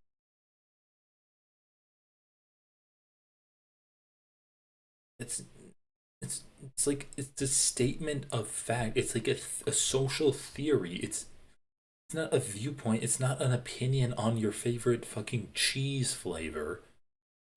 It's an explanation of an observation of what's happening in our society right now. That's what he's doing. You can't just say, "Oh, well, that's your view. Others have a different view." That's a meaningless thing. It's meaningless. Do you contend with what he put out there? God. I mean, god damn. What are the comments? All right, watch this. This is exhausting. I'm sweating. We can end the interview. The AC's off. I'm just trying to find a button to shake your hand, dude. I don't want to fucking do this. Dude, we could have talked about so much other shit. No, I think you have an agenda to speak about this. I didn't have an agenda. I really did. It's your number one topic. It's not my number one topic. It's just not. It is your. It's not my number one topic. It's not what my I number. saw. Well, then I'm happy. I was not elected on Israel. You don't get elected in the South Bronx and the Northeast Bronx. He was paid on Israel. Make you feel bad or like. No, but I just don't think you know what you're talking about. I don't think you know what you're talking about, but I'm never going to explain myself. I think that Richie Torres came off looking like a jackass, a completely insincere, robotic politician. When he did let his personality fly, he was awkward, he was kind of asshole-ish, and generally unlikable. I think he came off looking bad when he was being a robotic politician, and I think he came off looking bad when he was letting his guard down, when he thought it would be a little fun interview at the beginning of the interview. Just like not good all around. Let's see what the comments said. Guy named Calm Down Adam. I mean, obviously these comments are going to favor of Adam. That entire U.S. media ecosystem. True. Here's my first trip abroad is a hilarious response to why do you support Israel? Yeah, that's true. Richie Torres accidentally turned a regular interview into a gotcha interview by just being a soulless husk of a politician when discussing Israel. Okay, that's what I said. He became a bot when discussing Israel. He wasn't a bot. He was unlikable, awkward, and kind of a dick. I feel like I'm here to be lectured. Shut up. You're used to Anderson Cooper. I'm from the cum town. In the intro, Richie talks about how tragic it is that public housing is underfunded by 35 billion, but then makes the 25 billion to Israel out to be nothing. I feel like I'm being lectured. Shut up. What happened? You went to the beach in Israel. That wasn't hard. War began on October 7th. Yeah. Does Richie Torres get paid like $100 every time he says the war began on October 7th by AIPAC? This is the last comment we'll read. I lived in Richie Torres' district for 7 years. I rented a room there. He talks about the area not as someone actively working to improve it, but in the abstract. He offers to give Adam a tour like a tour guide in a museum. Never improved the area while I was there. He said it got worse, and I moved from my small rented room to one in Queens. My commute was a half hour more, and I paid $30 more per week, but at least I didn't get robbed as I got off the train at Yankee Stadium. This man does not represent his district. He flat out represents Israel. Don't let him fool you. Ask the people who live in his district who don't even know. Yeah.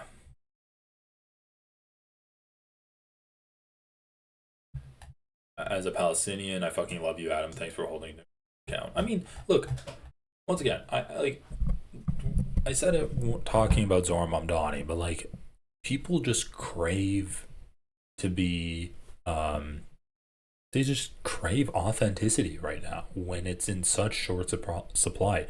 When everyone in the government is a grifter, when everyone is lying to your face about the health of Trump, about how good the economy is, about vaccines, about Israel, about like the jobs report, like everything is a fucking lie. There's spin on everything. They don't know who to trust.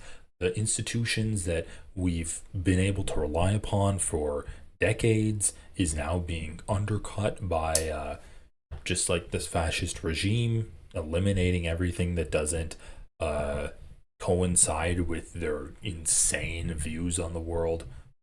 So when someone like Adam Friedland is able to talk to someone who's like a very powerful politician, like a very prominent politician, and is just genuine about their feelings, their emotions, and has actual like good politics on this too, it's refreshing and it resonates with a lot of people. So yeah, I thought that was great, and I'm glad I watched it on stream. I've been wanting to watch it a long time, and just trying to hold out on it to watch it with you guys.